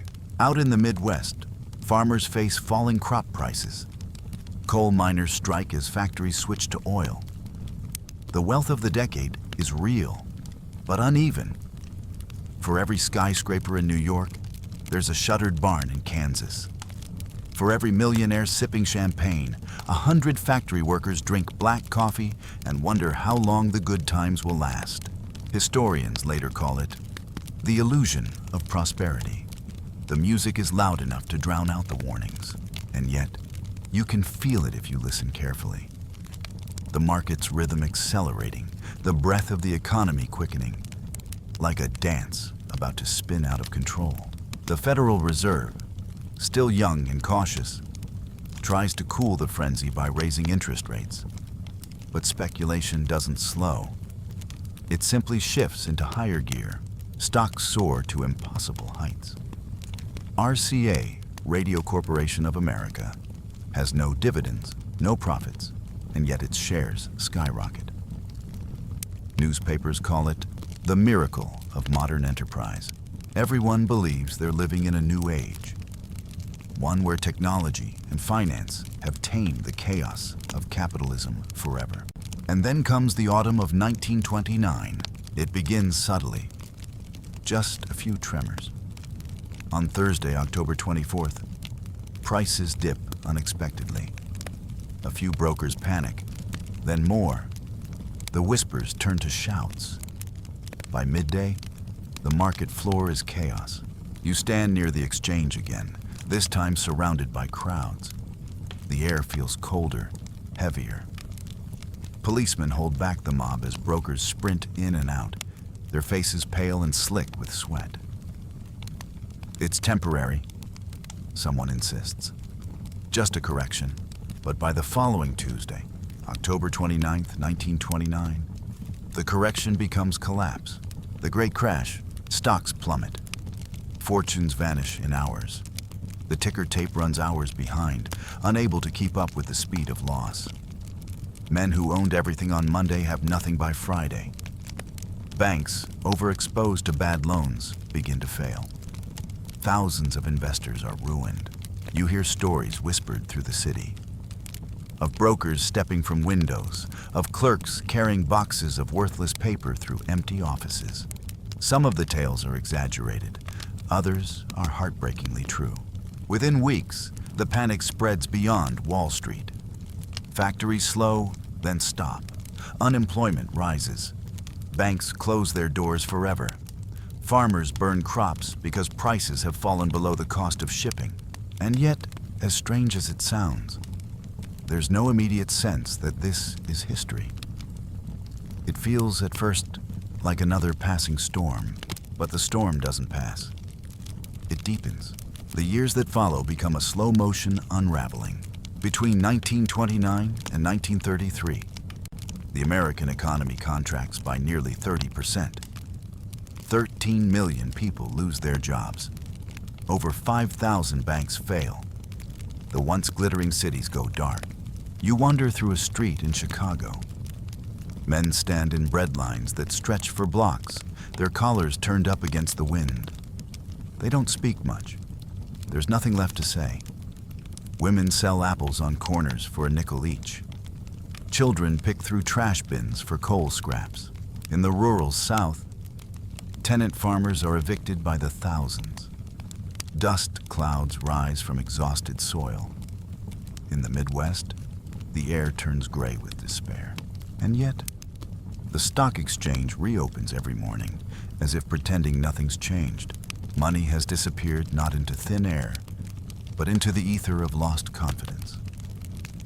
The invisible reservoir of faith that once fueled everything. The Federal Reserve, uncertain and divided, fails to act decisively. It tightens the money supply instead of loosening it, deepening the deflation. Credit dries up entirely. The once mighty system, built for expansion, has no mechanism for compassion. Historians later call it the greatest failure of economic policy in American history. But amid the rubble, something begins to stir. In 1933, a new president takes office, Franklin Delano Roosevelt. You can almost hear his voice crackle through the radio. The only thing we have to fear is fear itself. It's more than a speech. It's a spell. Roosevelt's words restore something numbers cannot: hope. Within days, he declares a bank holiday, temporarily closing every bank in the country. The nation holds its breath. When the banks reopen, the ones that survive are backed by government guarantees. Confidence trickles back, drop by drop. Then come the reforms, sweeping, radical, and deeply human. The Glass-Steagall Act separates commercial banking from risky investment banking. The Federal Deposit Insurance Corporation, FDIC, is created, promising depositors that their money, up to a limit, will be safe no matter what. The Securities and Exchange Commission, SEC, soon follows, regulating Wall Street's once unchecked chaos. For the first time, there are rules, real ones, governing the invisible game of trust. Roosevelt also takes the U.S. off the gold standard for domestic transactions. Gold no longer defines the dollar. Faith does. It's the most profound shift in American finance since Hamilton's day. Yet, even as the government intervenes, ordinary Americans continue to adapt in quieter ways. They learn to stretch dollars, to save, to barter. Community credit unions spring up in small towns. Children's piggy banks become symbols of thrift. For a while, money feels almost sacred again. Hard-earned, carefully guarded, personal. You visit a family in Ohio. The father, once a foreman, now works odd jobs patching roofs. His wife bakes bread to sell at the market.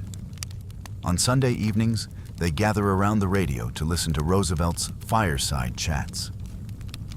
The warmth in his voice replaces the cold of fear, if only for a little while. By 1936, the economy begins to recover. Factories reopen slowly. The stock market climbs cautiously. But it's not the giddy ascent of the 1920s. It's steadier, wiser, like a man who survived a fall and learned how to walk again. Still, the scars remain. Unemployment stays high, poverty widespread. The Great Depression, as it's now called, lingers through the decade like a shadow that never quite lifts. A quirky moment of irony arrives in 1934. The U.S. Treasury builds Fort Knox, a massive granite fortress in Kentucky to store the nation's gold reserves. By then, ordinary citizens can no longer redeem paper money for gold. yet the government hoards it obsessively. You picture it. Endless vaults filled with bullion bars stacked like bricks of sunlight in the dark. It's both absurd and poetic. A monument to the metal America has outgrown but can't stop revering. When Roosevelt orders private citizens to turn in their gold, many comply reluctantly. Some hide coins in walls or bury them in gardens. Historians later estimate that billions in gold quietly disappear into mattresses and attics. Money, after all, is trust. And trust, once shaken, retreats to strange hiding places. By the late 1930s, the world itself begins to tremble again. Across the Atlantic, Europe is sliding toward war. Factories in Germany roar back to life under darker motives. In Japan, ships are being built faster than peace can keep up. America, still recovering, watches warily. But war has a way of turning fear into industry. When World War II finally erupts, the machinery of the Great Depression, idle factories, unemployed workers, unused capital, suddenly finds purpose again. The United States becomes the arsenal of democracy, producing planes, tanks, ships, and uniforms on a scale the world has never seen. Once more, the economy surges. Not on speculation or consumerism, but on sheer necessity. It's a grim miracle, a global conflict that restores a nation's confidence. And as soldiers march overseas, something remarkable happens at home. The American government borrows on a scale that would have seemed unimaginable just a decade earlier, issuing billions in war bonds, encouraging citizens to invest in victory itself. Every poster, every radio broadcast, every school child savings drive repeats the same message. Buy bonds. Back the boys. And they do. Farmers, factory workers, housewives. Millions of ordinary Americans become financiers of the greatest war machine in history. The irony isn't lost on you. The country that once feared debt now embraces it as an instrument of freedom. By the end of the war, America owes more money than ever, but also possesses more power than any nation in history. The factories that once built despair now manufacture hope. The banks that once collapsed now overflow with reserves. And the dollar, that green symbol of faith printed in desperation during the Civil War, emerges from the ashes of global chaos as the most trusted currency on earth. You stand in Times Square on VJ Day, 1945. Confetti rains from windows, jazz bands play, strangers kiss in the street. Neon lights shimmer off wet pavement. Amid the celebration, you realize something extraordinary. For the first time in centuries, the world's wealth no longer flows through London, Amsterdam, or Paris. It flows through New York.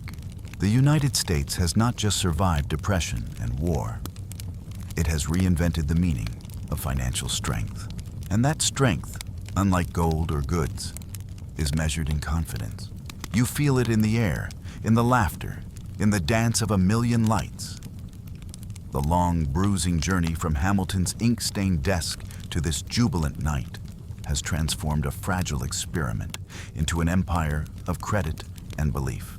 But history, like money, never stays still. The next act will test whether that faith, the quiet engine of all prosperity, can endure peace as well as it endured war. The Treasury's vaults are full. The factories are humming. The world looks to America for leadership. And somewhere, deep within the walls of the Federal Reserve, the presses are ready once again. The greenback breathes. The world begins anew. The war is over, but the hum of the machines never stops. You stand now in 1946, America, a country drunk on victory, humming with optimism, but already restless for what comes next. The factories that once built tanks now turn out automobiles. The same assembly lines that produced rifles now stamp refrigerators and washing machines. Men return home to cities swollen with opportunity, and women, millions of them who'd kept the nation running, negotiate their place in this new, uncertain peace. Money moves faster than ever. Everywhere, you feel it.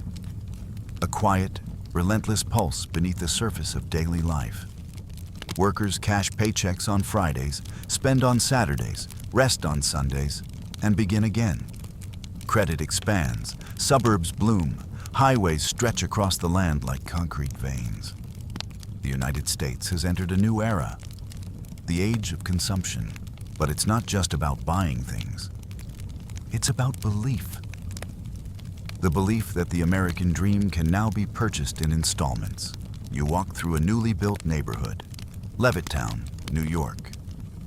Rows of identical houses stretch to the horizon, each with a white fence, a car in the driveway, and a shiny new mortgage financed by the GI Bill.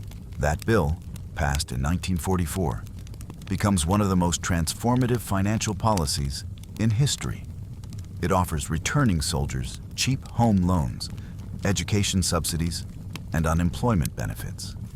In doing so, it creates a middle class where none had existed before. The average American family now owns not just a house, but a stake in the nation's prosperity. Banks flourish. Real estate becomes a national obsession. Suburban growth feeds construction, construction feeds jobs, jobs feed demand, and demand feeds industry. It's a perfect loop, a self-sustaining ecosystem of optimism. You can almost hear it in the rhythm of daily life. The clatter of dishes in kitchens, the buzz of televisions, the rustle of Sunday newspapers filled with ads promising a better life for $3.99 a week. Money is no longer something saved. It's something circulated, multiplied, and leveraged. Yet, as the domestic economy soars, the world outside still smolders. Europe lies in ruins. Cities like Berlin, Warsaw, and Tokyo are little more than skeletons. Empires that once ruled continents now depend on American aid to rebuild. Enter the Marshall Plan, the largest economic rescue mission in history. In 1948, Secretary of State George Marshall proposes something audacious. The United States will spend billions rebuilding former enemies as well as allies. It's not charity, it's strategy. A prosperous Europe means a stable world, and a stable world means markets for American goods. Between 1948 and 1952, the U.S. sends the equivalent of over $100 billion in today's dollars overseas. Ships laden with machinery, food, and raw materials cross the Atlantic daily. The plan revives economies, but also establishes something deeper: American financial dominance. Dollars, once confined to domestic ledgers, now circle the globe like lifeblood. A London banker jokes that America has replaced the sun. All economies now revolve around it. He's not entirely wrong. The symbol of this new era arrives at a conference held in the quiet New Hampshire town of Bretton Woods in 1944. Even before the war had ended, representatives from 44 nations gather in a hotel surrounded by pine trees and mountains. Their task: to design a new international financial system, one that will prevent the chaos that followed World War I and ensure global stability. The result is revolutionary. The Bretton Woods Agreement establishes fixed exchange rates, tying world currencies to the US dollar and the dollar itself to gold at $35 an ounce. It also creates two institutions: the International Monetary Fund, IMF, and the World Bank, both headquartered, fittingly, in Washington, D.C. The message is clear. America is now the anchor of the global economy. But there's an irony buried in the elegance of the system. The United States promises to convert dollars into gold for foreign governments. Yet, at the same time, it prints more dollars than there is gold to back them. Confidence, not metal, is the true foundation. And for now, confidence is infinite. Back home, the 1950s unfold like a postcard in motion. You stroll down a main street lined with diners, jukeboxes, and gleaming Chevrolets. Billboards advertise televisions, radios, and miracle fabrics. Families flock to drive-in theaters. The first credit cards, the Diners Club card, then American Express, appear, promising convenience and status. The Federal Reserve keeps interest rates low. Inflation is tame. Productivity surges. The economy grows by an average of 4% per year, a figure economists now call the golden age of capitalism. But the most powerful driver of all isn't steel or oil anymore. It's confidence. People believe in the system, in the dollar, in the promise that tomorrow will be richer than today. And belief, as history has shown, is the most valuable commodity of all. Of course, no golden age is without shadows. The Cold War looms like a specter. The same industries that built washing machines now build bombers. The same factories that make automobiles churn out missiles. You visit a General Motors plant in Detroit. The assembly line moves with flawless precision. Chrome, bolts, rubber, glass. And in another wing of the same plant, the tools are repurposed for jet engines. It's a strange duality. Peace and war, production and protection, economy and ideology. The military-industrial complex, as President Eisenhower will later call it, becomes a defining feature of American strength and a warning. Still, prosperity persists. The stock market hums, suburbs sprawl. The baby boom fills schools, a quirky symbol of the era. The 1955 Bank of America card, a local experiment in California that mails out pre-approved credit cards to unsuspecting citizens. Thousands overspend, default, and spark chaos. But the idea doesn't die. From that failed experiment will grow something world-changing. The modern Visa network. Once again, American failure quietly seeds the next financial revolution. Then, in the early 1960s, a new face appears on the dollar. John F. Kennedy. Youthful, charismatic, promising a new frontier. The economy is strong, but his administration pushes it further. Tax cuts, space spending, social programs. The nation's ambition feels boundless. You watch the rockets rise from Cape Canaveral, each launch a testament to engineering, courage, and funding. Behind every mission to the stars are contracts, loans, payrolls, and appropriations. A web of numbers reaching as far as the moon itself. Money has become more than a tool. It's become momentum. But beneath the glow of optimism, something fragile stirs again. The old imbalance between promise and payment. By the mid-1960s, America begins to stretch itself thin. The Vietnam War, expensive and endless, drains billions.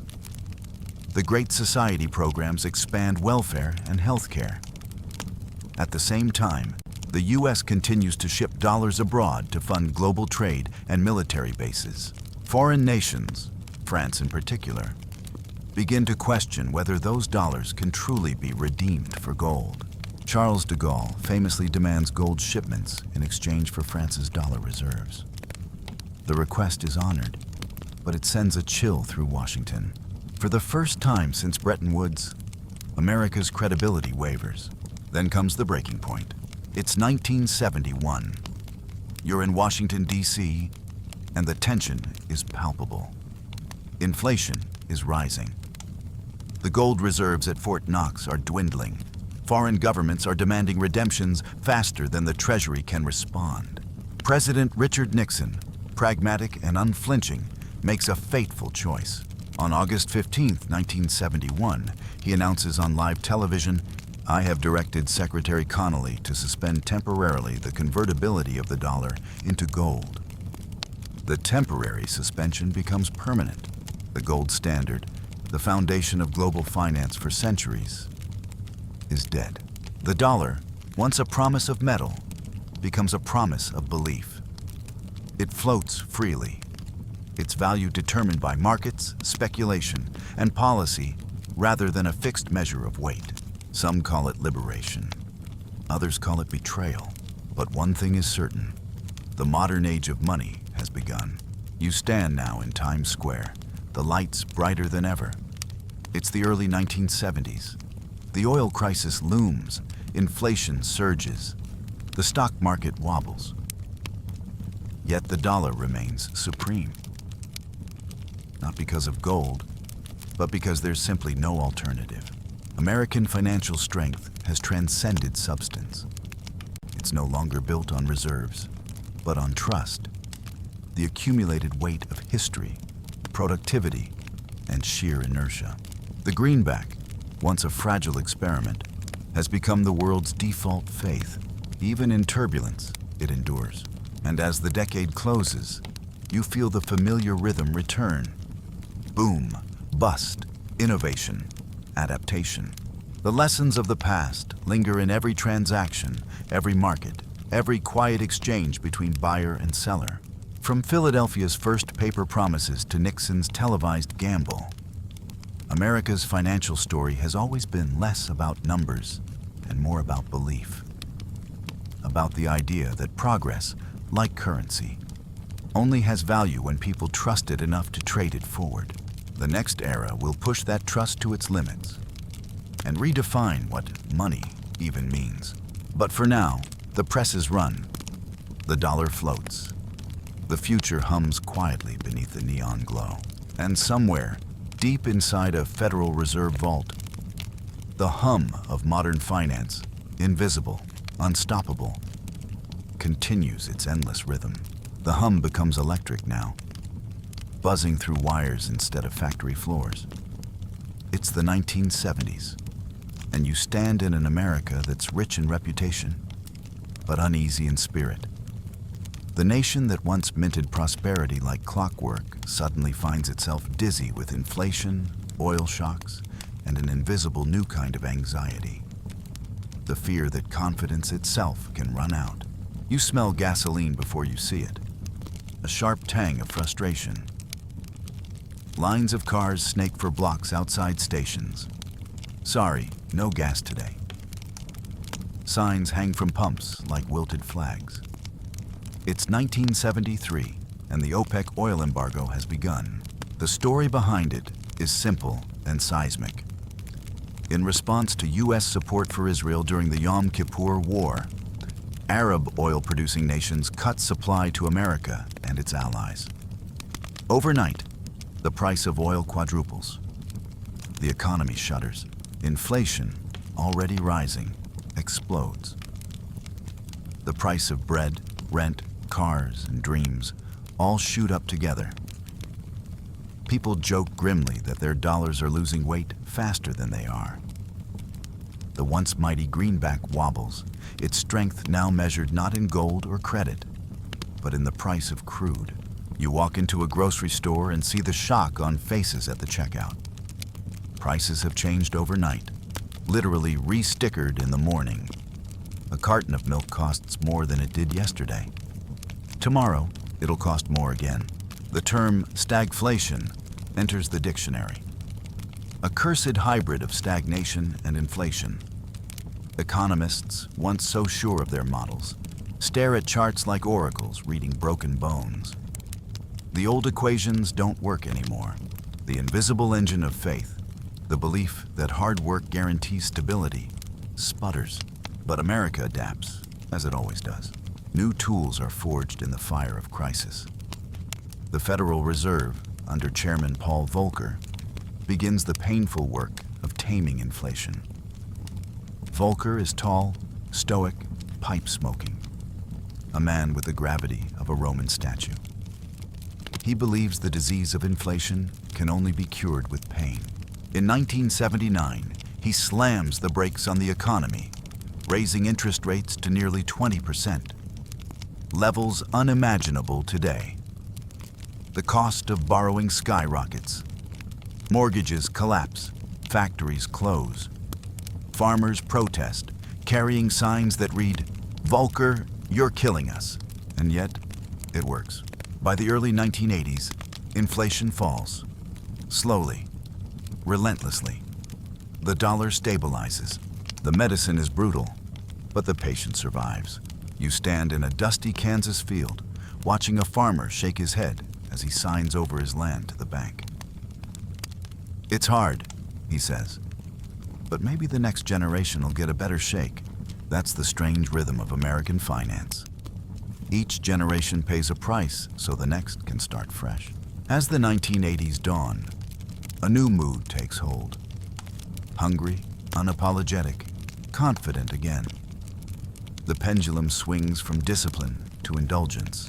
Wall Street roars back to life, not as a place of restraint, but of ambition. You walk past glass towers glittering in Manhattan sunlight. The ticker tape sings again. Traders in colored jackets shout over phones the size of bricks. The era of the yuppie, young urban professional, is born. President Ronald Reagan calls it morning in America. He cuts taxes, deregulates industries, and promises that government is not the solution to our problem. Government is the problem. The markets respond with euphoria. The Dow Jones, which had languished below 1,000 points for decades, begins a climb that will define the century. Corporate mergers surge. Investment banks like Goldman Sachs and Salomon Brothers become temples of greed and genius alike. And for the first time, the stock market becomes entertainment. Television anchors report daily market numbers like sports scores. A generation of Americans begins to believe that buying stocks isn't just for the rich. It's patriotic. Buy American, says the slogan. Invest in America. And so they do. You step into a boardroom in 1985. The walls are glass, the suits are tailored, and the conversation is lightning fast. A merger deal worth billions is being signed. Not with gold or silver, but with paper promises and leveraged loans. This is the birth of financialization. An era when making money from money becomes more profitable than making things. Computer terminals hum, spitting out streams of green digits. A new class of traders emerges. Quants, armed not with intuition, but with mathematics. Algorithms begin to nibble at the edges of human decision-making. A quirky invention appears in 1982, the 401k plan. At first, it's an obscure tax loophole for corporate executives. But soon, it evolves into something transformative. A way for ordinary workers to invest directly in the market. The retirement of the future will depend not on pensions, but on portfolios. Once again, the American dream shifts. From home ownership to stock ownership. And somewhere, Hamilton smiles faintly in his grave. But the decade's optimism is as fragile as its champagne bubbles. In October 1987, out of nowhere, the markets crash. It's Monday, the 19th, later known as Black Monday. You stand in a trading room, and the air is thick with disbelief. Screens flash red. Phones ring endlessly. The Dow drops 22% in a single day, the largest one-day fall in history. No bombs, no scandals, no grand political event, just fear. Selling begets selling. Computers, programmed to protect portfolios, accelerate the collapse. It's the first truly digital panic. The old scenes replay. Brokers pale, newspapers screaming, television anchors trying to explain the inexplicable. And yet, the system holds. The Federal Reserve, now under Chairman Alan Greenspan, steps in immediately. It floods the markets with liquidity, cuts rates, and reassures the public that the Fed stands ready to serve as a source of liquidity to support the economic and financial system. Confidence returns. In a single week, the modern playbook for crisis response is born. When panic hits, print reassurance in words, in money, in both. Through the late 1980s and early 1990s, that playbook becomes gospel. The Cold War ends, and with it comes an intoxicating sense of victory. Capitalism, once one side of a global rivalry, now stands alone. You walk through Moscow in 1991. Soviet statues crumble, rubles collapse. Western consultants arrive by the hundreds, armed with spreadsheets and slogans about free markets. The dollar, once challenged by ideology, now stands as the global language of aspiration. It buys oil, technology, and loyalty. By the mid-1990s, American finance has gone truly global. Banks no longer just lend. They trade, hedge, and invent. Exotic new instruments, derivatives, swaps, options, promise to manage risk, even as they quietly multiply it. Wall Street becomes not just an address, but a philosophy. You see it in London, in Tokyo, in Sao Paulo. Glowing terminals, English jargon, dollar signs everywhere.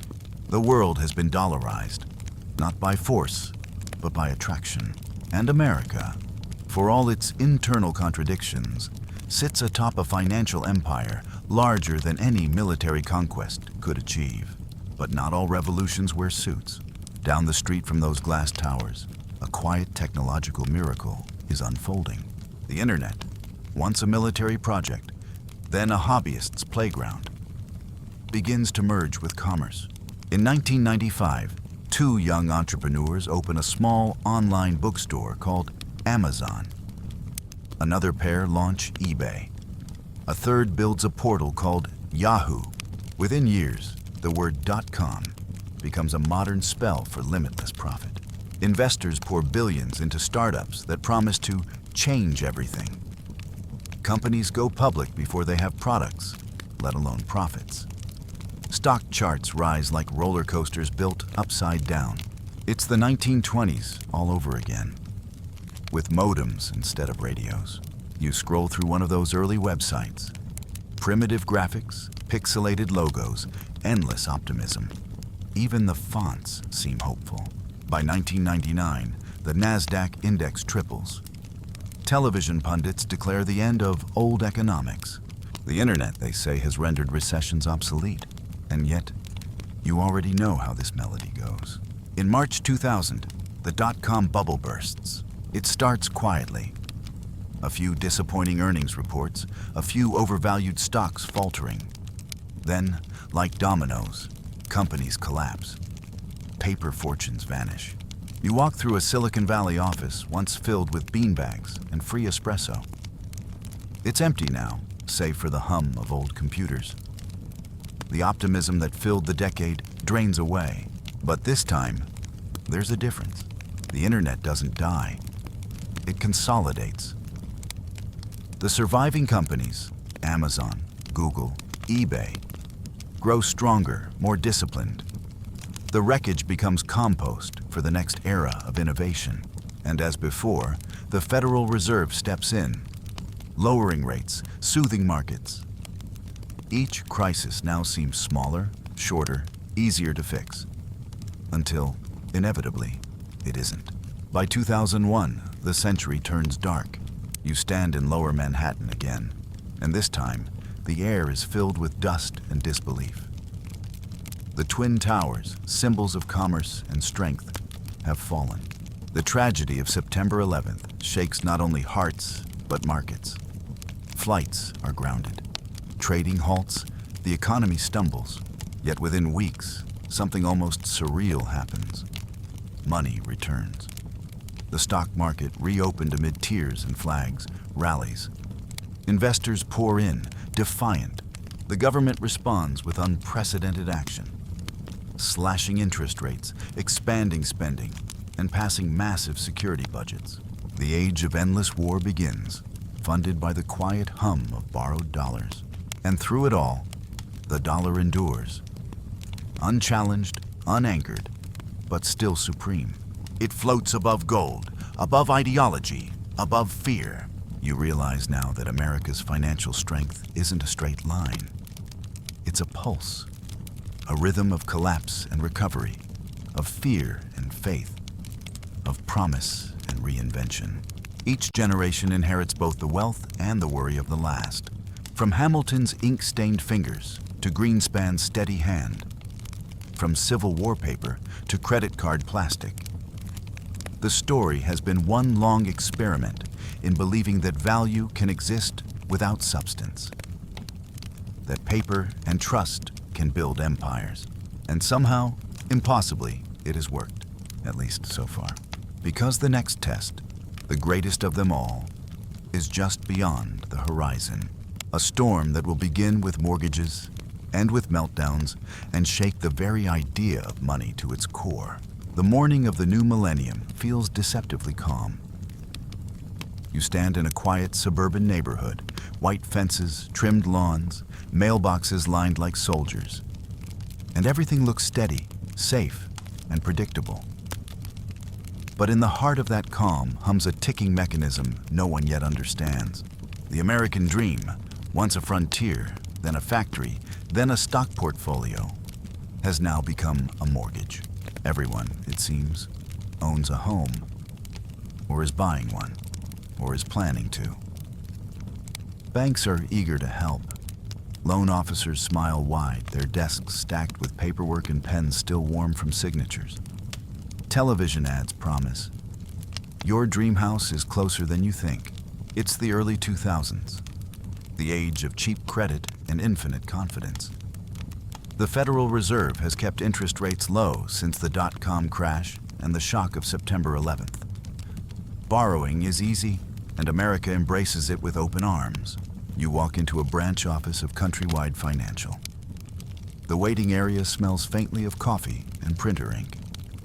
Couples sit nervously, signing documents they barely understand. You're approved, says the loan officer, beaming. No one asks too many questions. Why would they? House prices have been rising for years, and the logic seems unshakable. Buy now, profit later. The mortgage has become not just a contract. It's a cultural symbol. Stability, success, belonging, and yet, beneath those smiling posters, the foundation is already cracking. Banks, hungry for growth, discover a magic trick. They realize they can bundle mortgages, thousands of them, good and bad alike, into new financial instruments called mortgage-backed securities, MBS.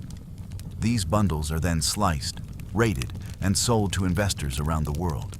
On paper, it's genius. Risk is spread, returns are steady, and everyone wins. In practice, it's madness wrapped in math. You picture the process like a machine.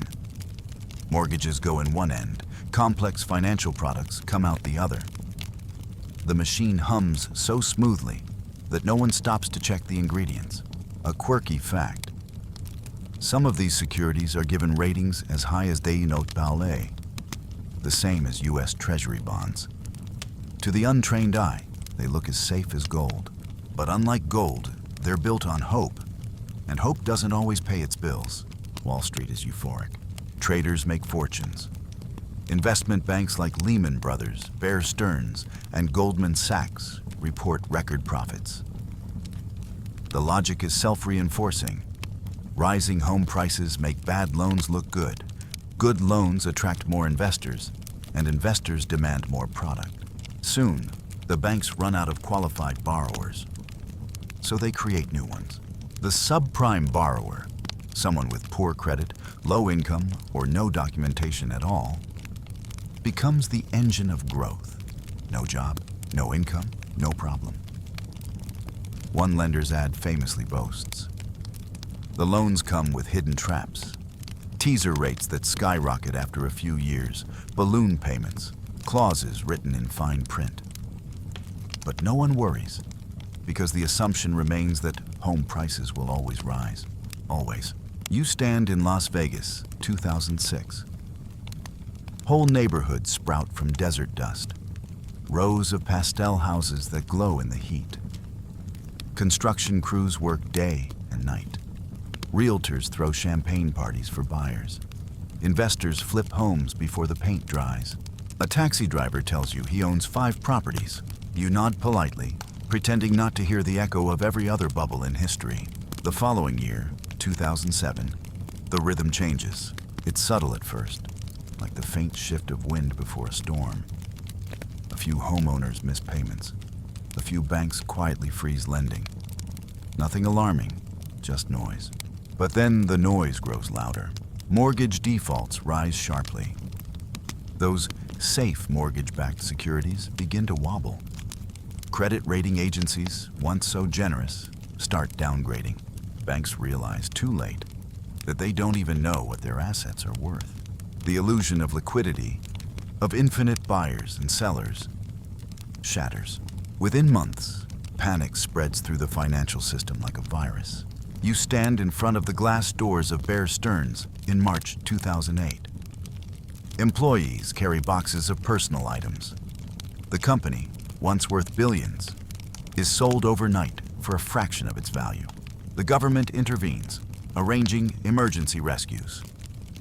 Treasury Secretary Henry Paulson and Federal Reserve Chairman Ben Bernanke appear on television, calm but grave. They insist the system is fundamentally strong. It's a line Americans have heard before. By September 2008, everything unravels. The giant Lehman Brothers, founded in 1850, collapses, bankrupt, disbelieved, and abandoned. Its fall triggers a global cascade. You walk through Wall Street again, and the air feels heavy. The same eerie quiet that followed 1929. On trading floors, men and women stare at screens filled with red numbers. Across the ocean, London and Frankfurt and Tokyo shudder in sync. Everywhere, credit freezes.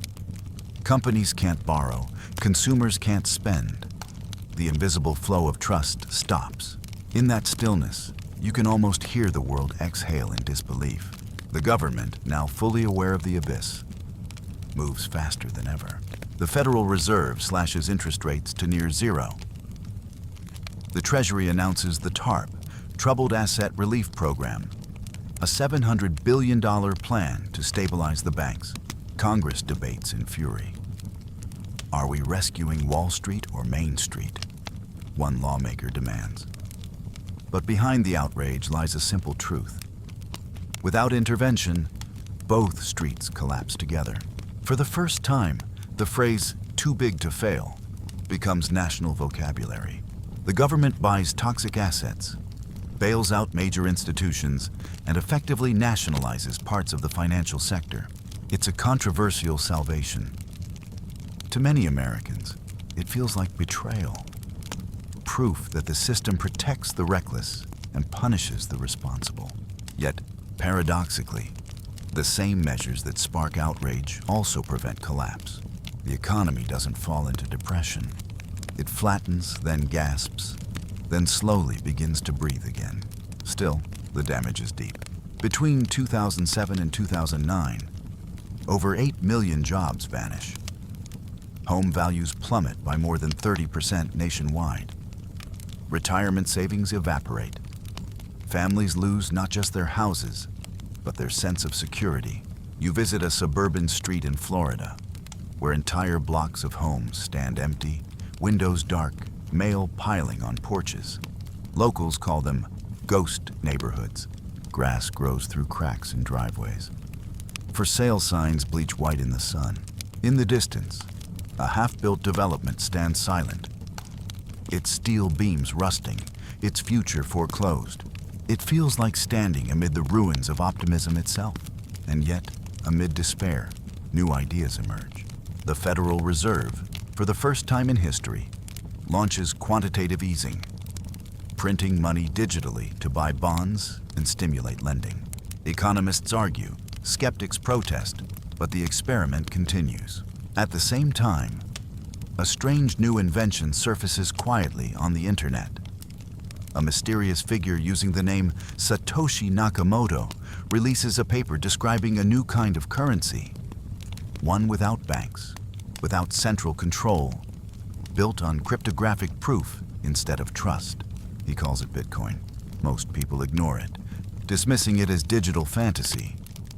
But in the shadow of the greatest financial crisis in generations, the timing feels almost poetic. In a world where trust in banks has evaporated, someone dares to imagine money that doesn't require it. By 2010, the crisis begins to recede. The stock market stabilizes. Banks repay bailout funds. Confidence, that elusive ghost, begins to return. But America itself feels altered. You walk through New York again, through the canyons of glass and steel. There's light in the windows, but something quieter in the air. A sense of humility, perhaps, or fatigue. The crash has revealed uncomfortable truths. that prosperity built on complexity is fragile, that risk cannot be erased, only disguised, that the line between innovation and illusion is thinner than ever. And yet, here the country stands again, scarred, yes, but still breathing. It always does. In the aftermath, new watchdogs and regulations emerge. Dodd-Frank becomes law, aiming to rein in the excesses of finance. Banks face stress tests. Derivatives move into clearer markets. But in time, memories fade, and ambition, like spring after winter, returns. By the mid-2010s, the markets roar once more. Stock prices break records. Interest rates remain low. Startups rise from garages again. Silicon Valley, once humbled, becomes the new Wall Street of imagination. Money flows not from banks, but from venture capital. You walk through a glass office in San Francisco, sunlight bouncing off open laptops. The talk is of disruption, apps, scalability. A founder declares, "We're not building companies, we're building ecosystems."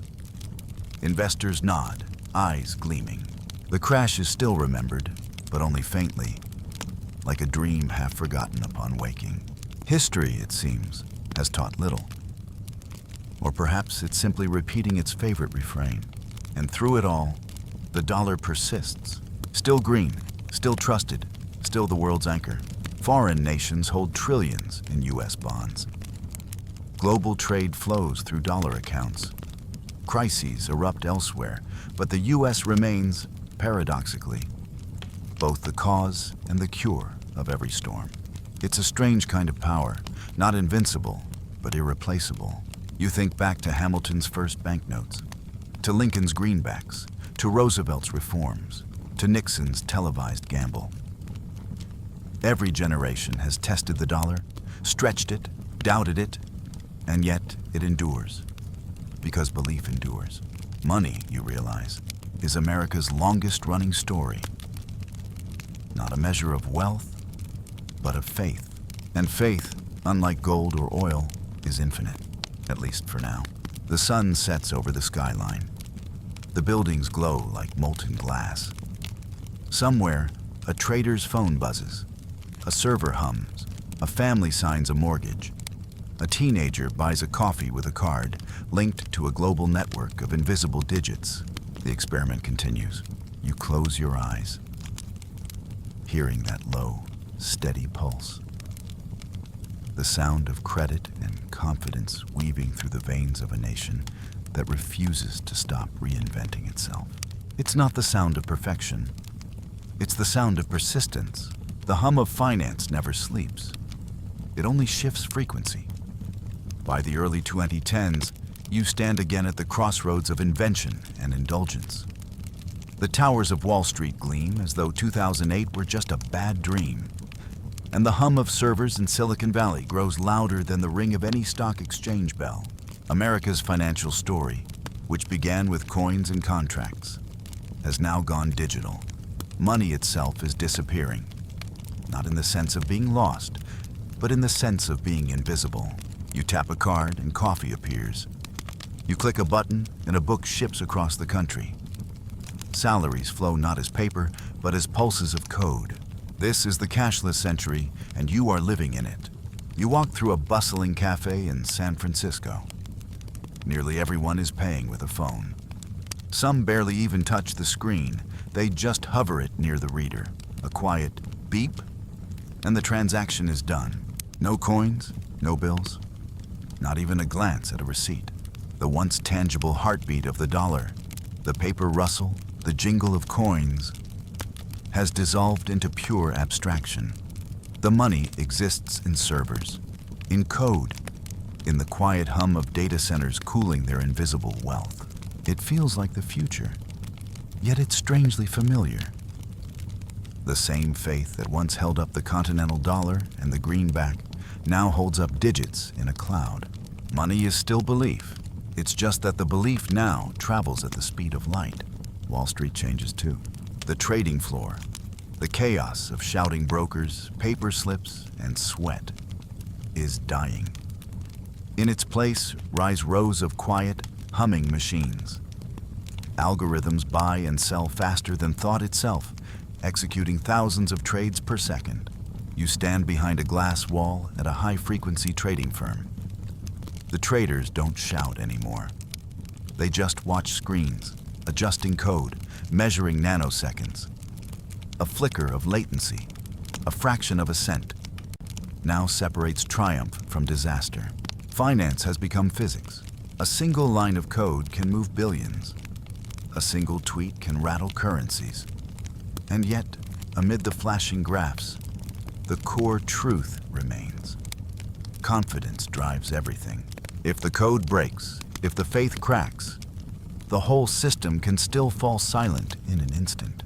Historians once said that money was the most delicate fiction ever told. You start to wonder whether it's now the most efficient. Then comes Occupy Wall Street.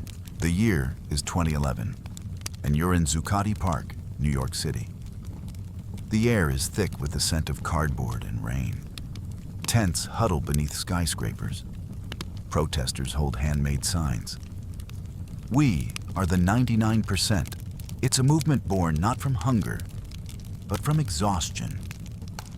From the sense that the system has tilted so far toward the powerful that ordinary people can no longer keep their balance. Around campfires and phone chargers, debates rage about capitalism, fairness, and the meaning of value. A college student leans against a barricade and says, "It's not that we hate success. It's that we don't trust the scoreboard anymore." That line lingers like a truth too big to fit on a placard. In Washington, another crisis unfolds.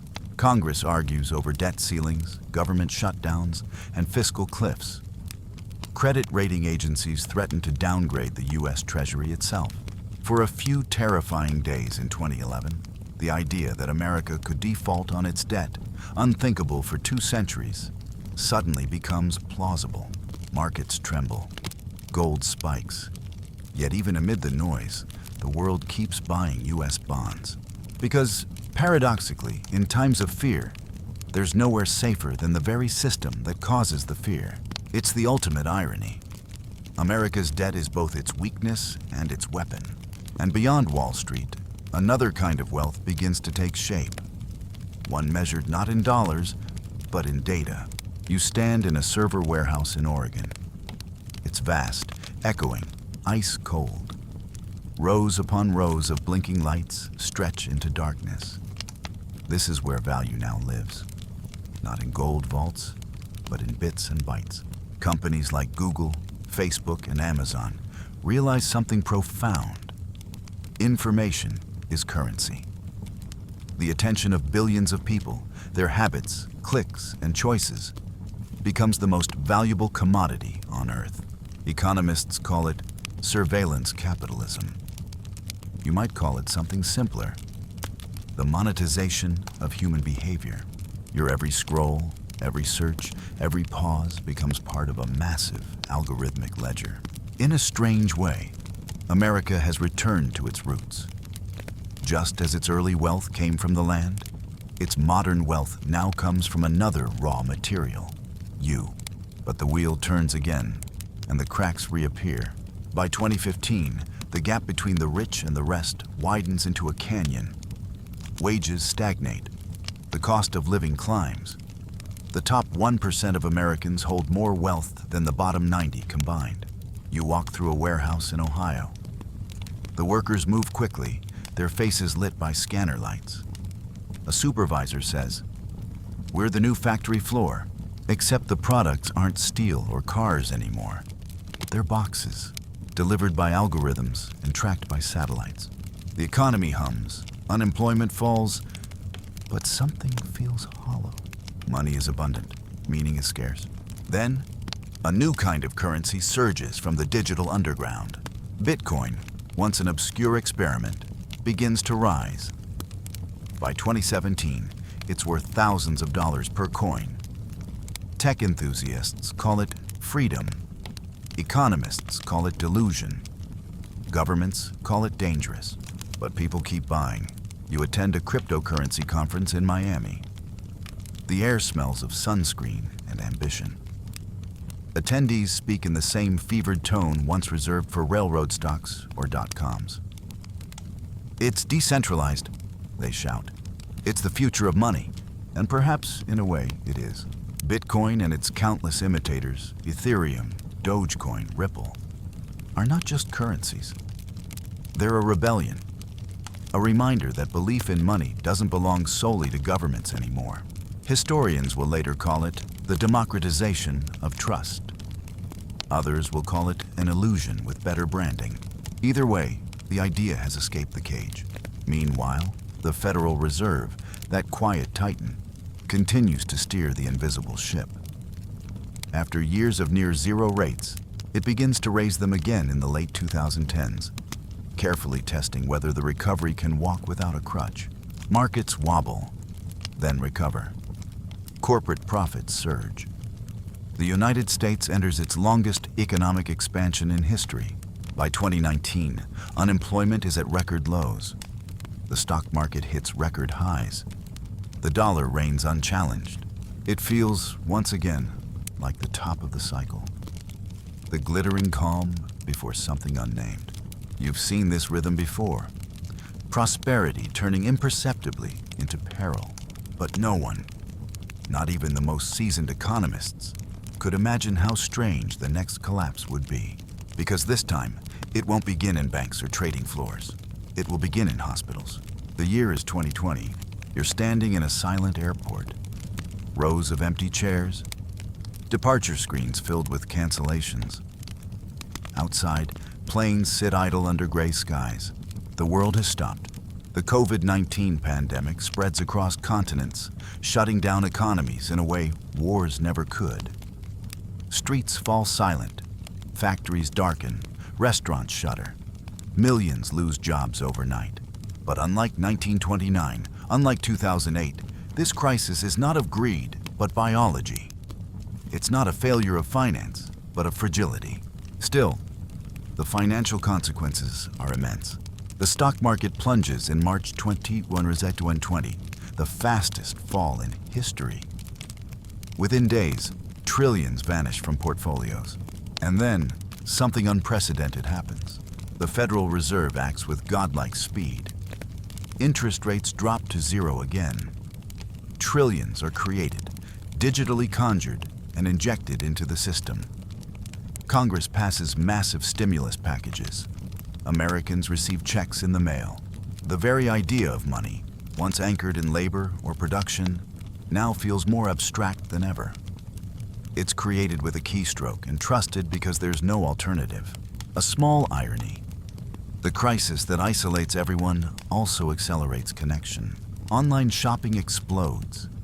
Digital payments replace cash entirely. Cryptocurrencies surge again. The once theoretical future of digital finance becomes daily life. You order groceries, attend meetings, and even pay rent without leaving your chair.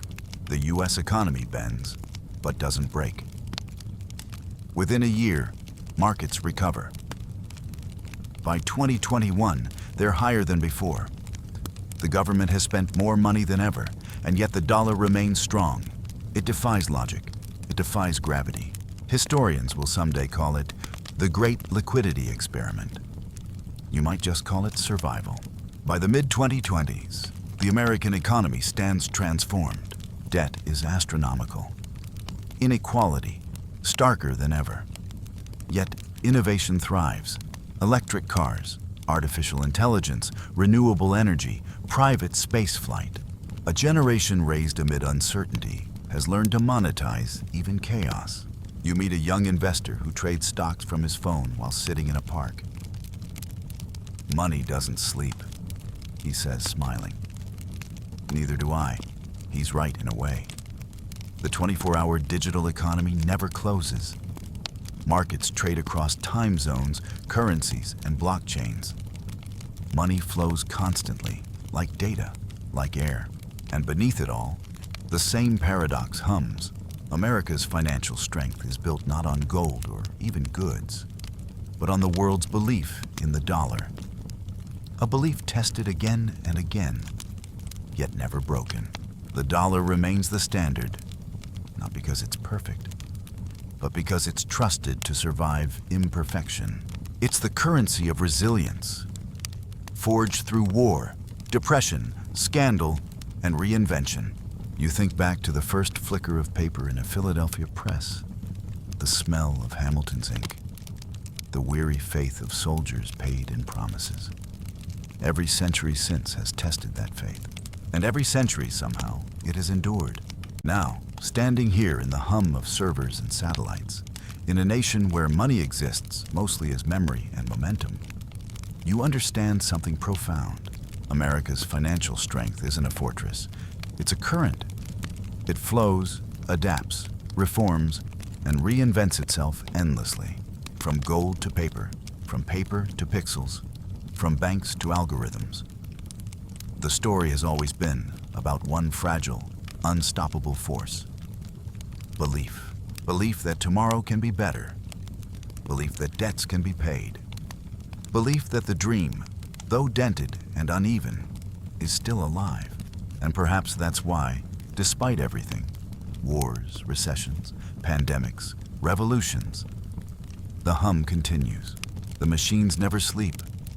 The presses never stop. The promise never ends. You stand now in the late 2020s, at the threshold of an economy so complex it feels more like weather than machinery.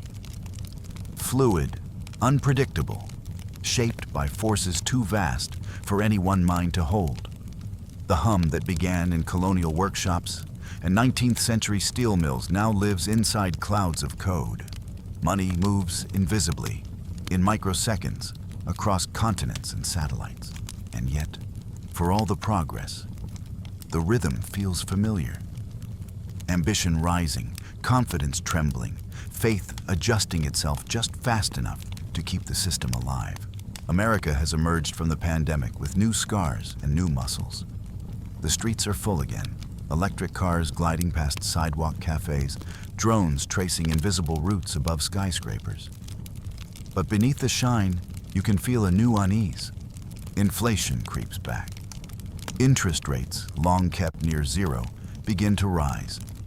For the first time in decades, an entire generation realizes that borrowing might once again have a cost. You walk into a grocery store in 2026, and the price tags seem to update faster than the shelves can be stocked. Eggs, milk, rent, all rising. Economists debate whether it's a post-pandemic adjustment or something deeper. The Federal Reserve tightens policy again, hoping to tame the surge without killing the recovery. Commentators call it threading the needle. History calls it déjà vu. Every few decades, America relearns the same lesson. There is no free lunch, even when it's charged to the future. But something new is stirring underneath all this. The digital dollar. You find yourself in Washington, sitting in a quiet conference room where policymakers whisper about the next leap in finance. On the table lies a document titled CBDC Pilot Framework, Central Bank Digital Currency, a new kind of money, still the dollar, but born entirely on a digital ledger managed by the Fed. No paper, no banks, just code.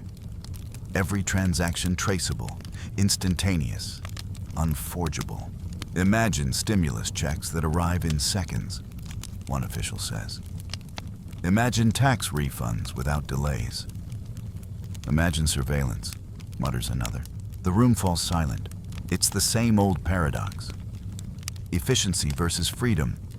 Control versus trust. The same tension that haunted Hamilton's centralized bank and Nixon's gold gamble now flickers in lines of code. Still, trials begin. A few cities test digital wallets. Retailers accept pilot tokens.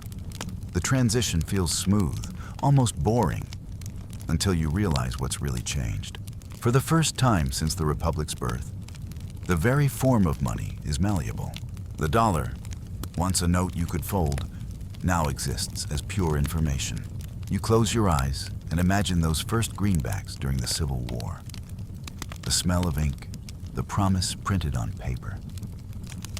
Now the promise has no smell, no texture, no face, only trust. Meanwhile, across the Pacific, another currency rises quietly: the digital yuan. China launches its own central bank token years ahead of everyone else. International trade begins to diversify. Some wonder whether the dollar's long reign might finally be challenged. But power, once rooted in gold, now depends on networks. And America still owns the deepest, most connected ones. Global finance still runs through the same cables, the same institutions, the same New York clearinghouses. And so, the dollar remains the language of the world's debts, even as its alphabet evolves. A quirky fact: in 2027, more than 80% of all international transactions still touch a U.S. financial intermediary, even if neither party is American. It's not empire by army, it's empire by invoice. Back home, something stranger takes shape. You're in Los Angeles now, at a startup incubator called Hollow Wealth.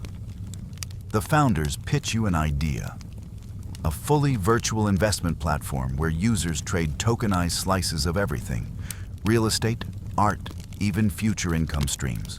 They show you a headset. Inside, you walk through digital hallways lined with glowing contracts. You can buy a fraction of a Manhattan apartment or 1/100th of a Picasso with a tap of your finger. We're democratizing ownership, they say, smiling. It feels futuristic, but you recognize the melody. The same faith that once inflated railroads, dot-coms, and subprime loans now flows through blockchains. The same conviction that technology can outpace human folly. Some of it will thrive. Much of it will burst. Because that's what America does best.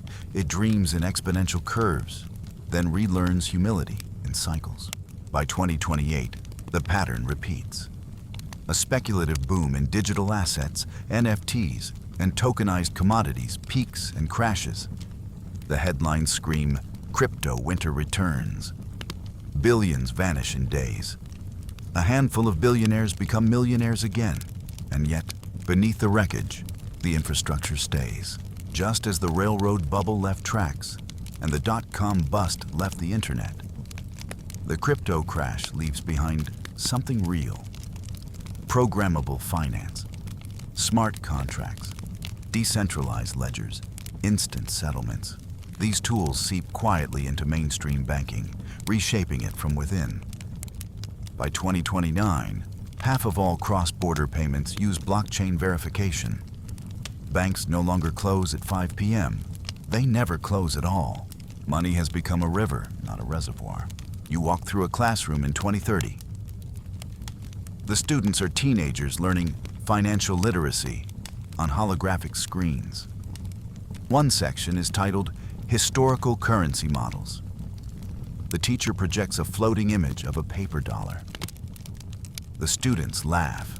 "It looks fake," one says. "It was," the teacher replies softly. You can't help but smile.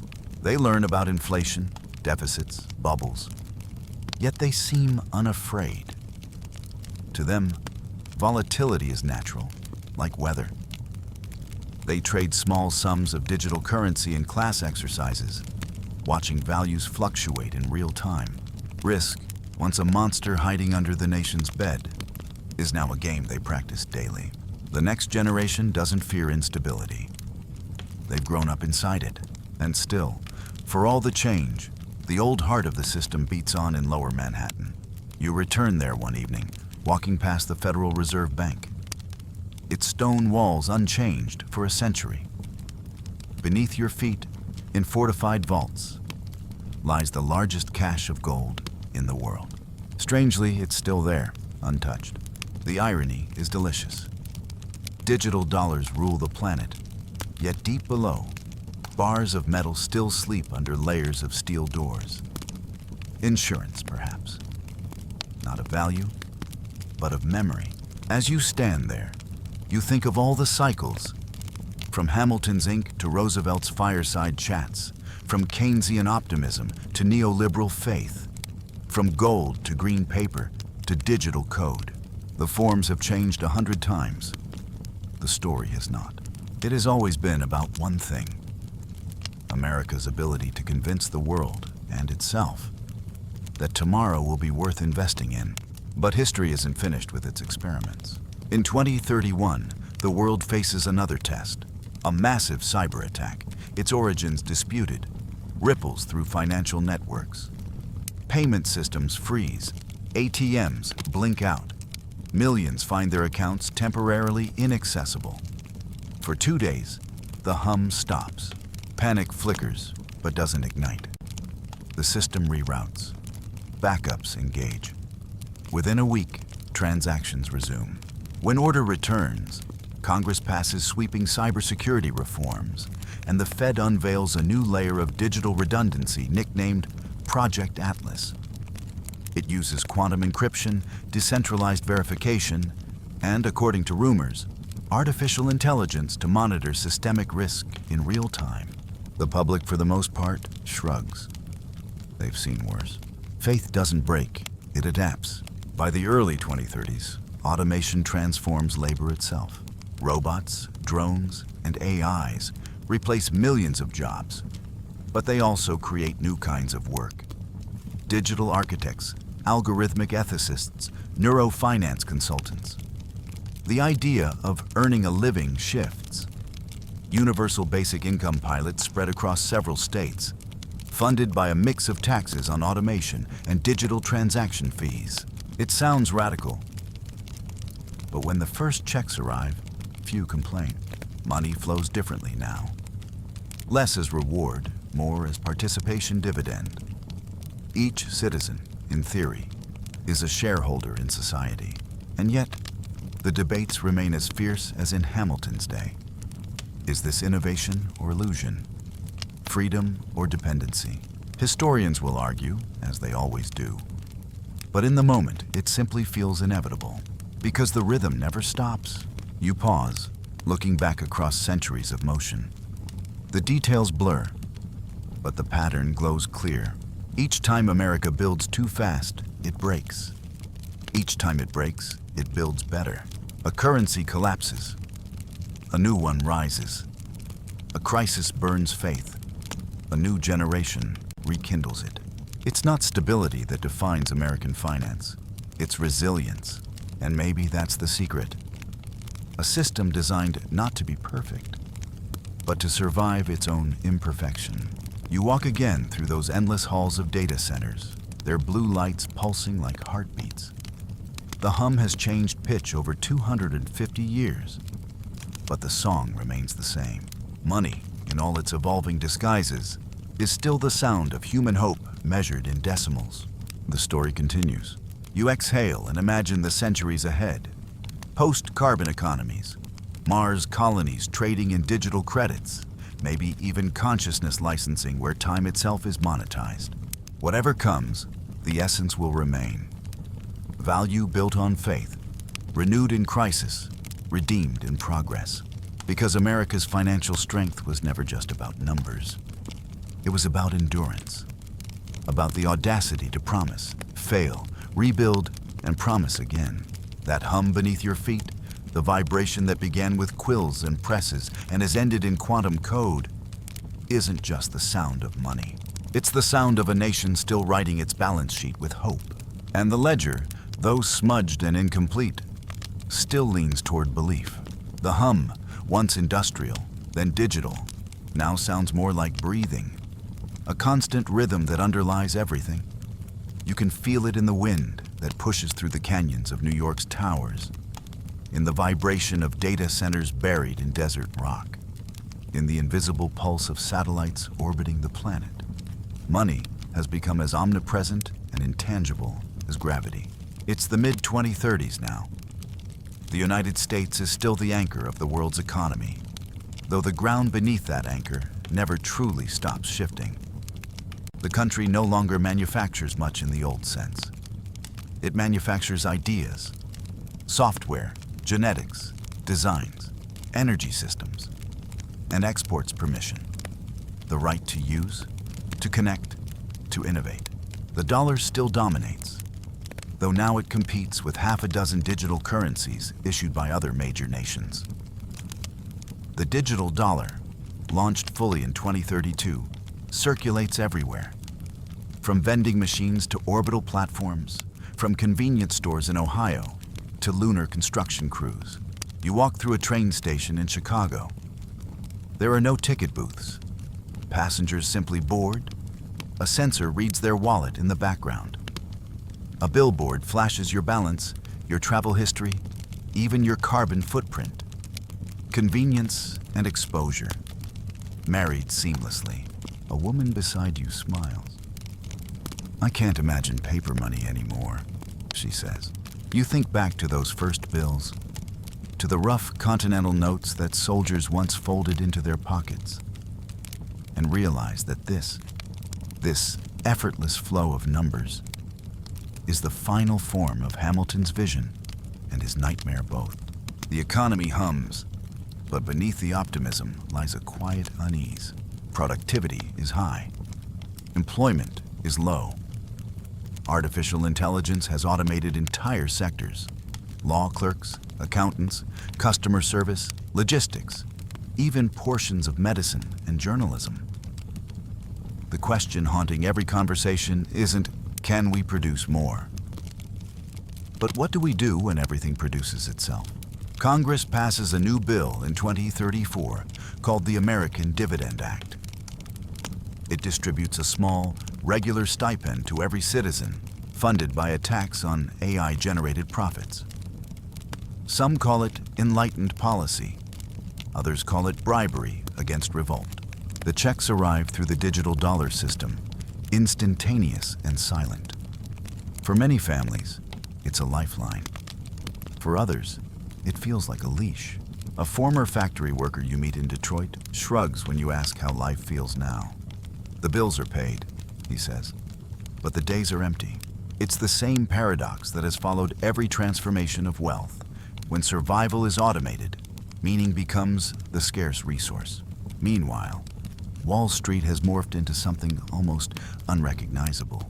The old stock exchanges still exist, but trading is now dominated by autonomous algorithms.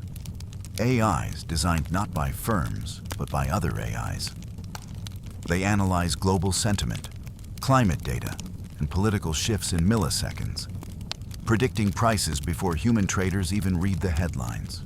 A small group of quant philosophers monitor these systems, not to control them, but to interpret them.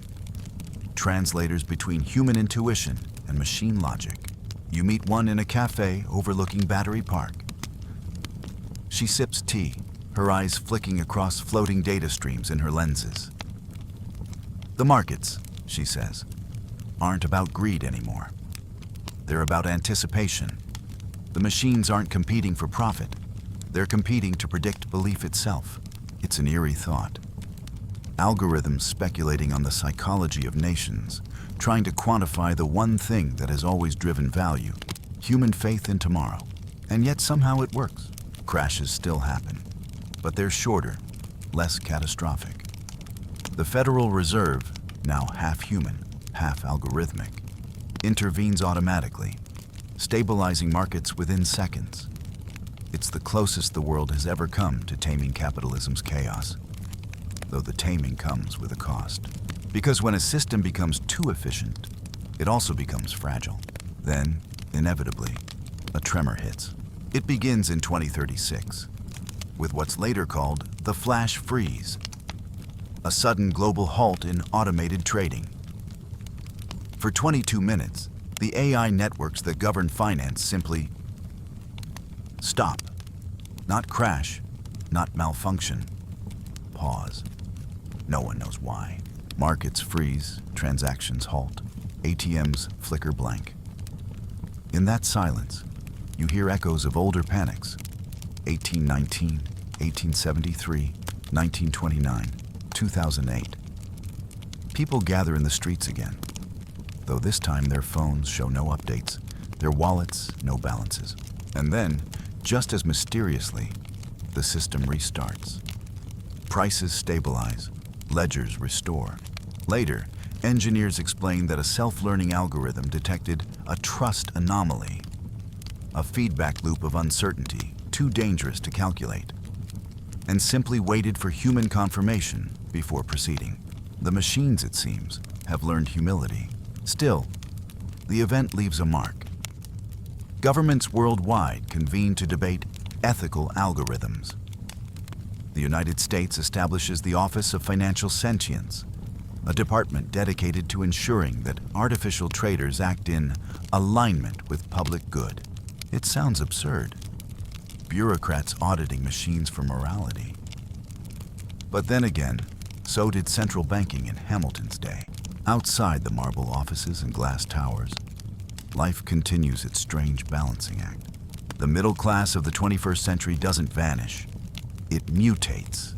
Millions work part-time as creators, consultants, or curators, selling skills and experiences through global platforms. Value is no longer measured by what you produce, but by what you attract. A new currency emerges: attention credits, issued by media networks to reward engagement. Some convert directly into dollars, others by digital status. The line between financial capital and social capital dissolves entirely. In a quiet irony, America, once defined by gold, then greenbacks, then code, now values something intangible again: reputation. A teenager with a viral video earns more in a week than a surgeon in a month. Corporations hire influencers instead of advertisers. Universities offer degrees in monetized authenticity. You stroll through a shopping district in Austin where every storefront doubles as a live stream studio.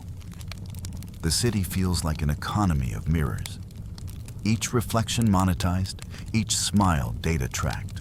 The optimism feels familiar, almost nostalgic. The belief that technology can make everyone a winner. And as always, beneath the surface, debt quietly expands to make it so. By 2038, America's national debt surpasses $80 trillion. No one panics. The numbers have become too large for emotion. Economists describe debt as a medium of motion, not a burden, a perpetual balancing act between promise and payment. Foreign investors still buy U.S. bonds. The world still trusts the dollar. And the country continues to invent, spend, and expand, as it always has, on the back of belief. You think of Robert Morris mortgaging his fortune for the Revolution, of Lincoln printing greenbacks to save the Union, of Roosevelt conjuring confidence through a radio. This massive, improbable, functional debt is just the modern form of the same gamble, a debt of faith, paid not in gold, but in continuity. The decade closes with another global test. In 2039, climate volatility peaks. Hurricanes lash the East Coast, droughts choke the Midwest, wildfires turn entire counties into smoke. Insurance companies collapse under claims they can't pay. The financial cost of nature becomes visible. Trillions in lost assets, billions displaced. For the first time, the Federal Reserve adds climate metrics to its models. Economists invent a new index: the cost of survival. It measures not growth, but resilience. The ability of regions, companies, even households to withstand disaster. Investors begin trading it like any other asset. Resilience, once a moral virtue, becomes a financial product. It sounds cynical, yet it works. The market, at last, begins pricing the planet correctly. New industries rise overnight: carbon reclamation, seawall engineering, orbital agriculture. American finance, ever opportunistic, adapts again, turning apocalypse into portfolio. You find yourself standing on a New York rooftop one evening, 2040. Below, the skyline gleams brighter than ever. The air hums with drones, distant music, and the low thrum of energy grids. The city feels eternal, yet you know it isn't. Everything you see, every light, every skyscraper, every quiet algorithm adjusting global credit flows, rests on the same fragile foundation that's carried the nation from its first banknote. The willingness to believe that tomorrow will pay for today. You think of the phrase printed on every dollar for over a century. In God we trust. But in this world, faith has broadened. It now reads like an unspoken addendum. In data we trust. In tomorrow we invest.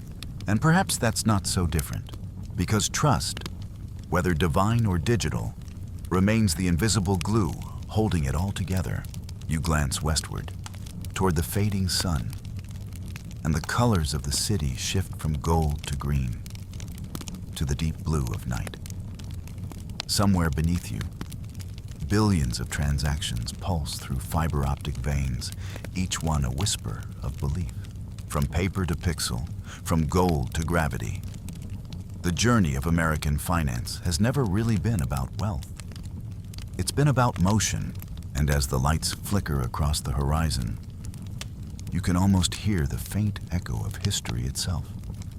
Still repeating, still learning, still believing. The story isn't over. It never is. Because as long as there's trust, the hum will continue.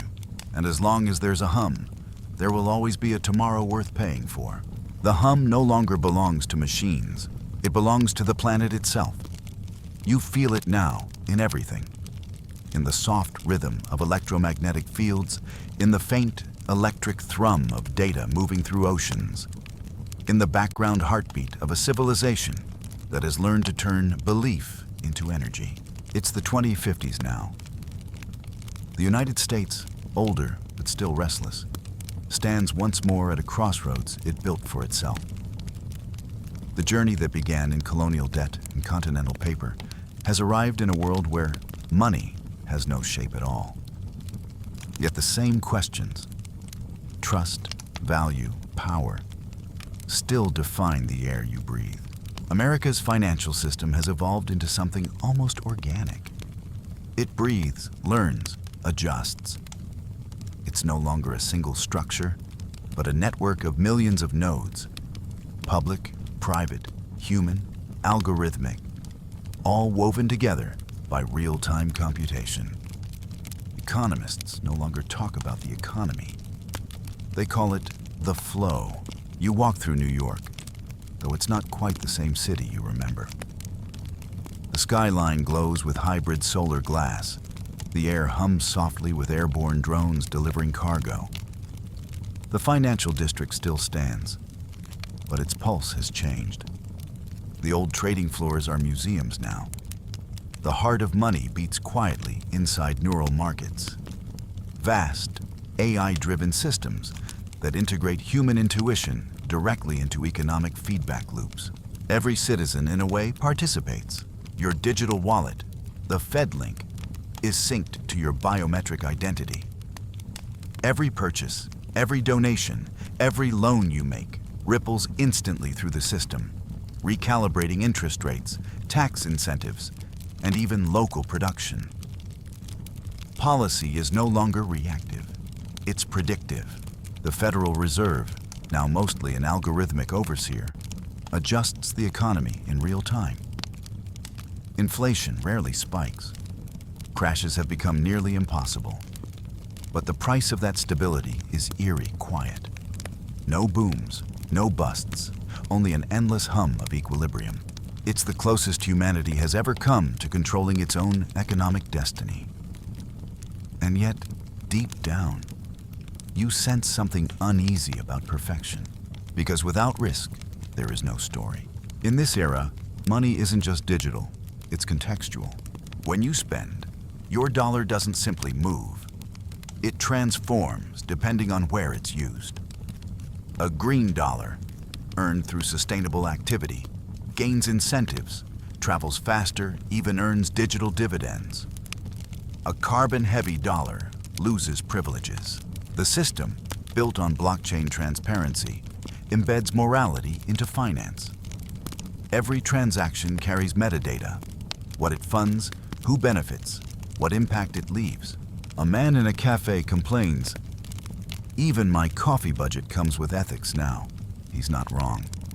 The economy has grown self-aware. It knows where it hurts, where it heals. The markets are no longer just measuring value, they're measuring virtue. Still, people play the game. They always have. Some trade carbon credits. Others speculate on attention futures. There's even a thriving black market in anonymous currencies. Old-fashioned, untracked digital cash for those who prefer a little privacy in a world that's forgotten what that word means. And quietly, beneath the surface, new cracks appear. Too small for algorithms to predict, too human to quantify. It begins, as always, with a rumor. In 2054, a popular economist posts a cryptic message on the global network. The flow isn't balancing anymore. No one knows what she means. Data looks normal. GDP growth steady, unemployment non-existent. But within days, anomalies surface. Digital wallets freezing mid-transaction, foreign exchange rates flickering between impossible numbers, cross-border settlements failing to clear. At first, the media calls it a glitch, then a cyber weather event. But soon, the truth emerges. Someone, or something, has started withholding belief. Entire clusters of decentralized systems run by self-correcting AIs begin rejecting certain transactions. They no longer trust the data feeding them. You remember how, centuries ago, banks would halt lending in panics. Now, machines do the same, except faster, colder, and without emotion. The hum of the flow falters.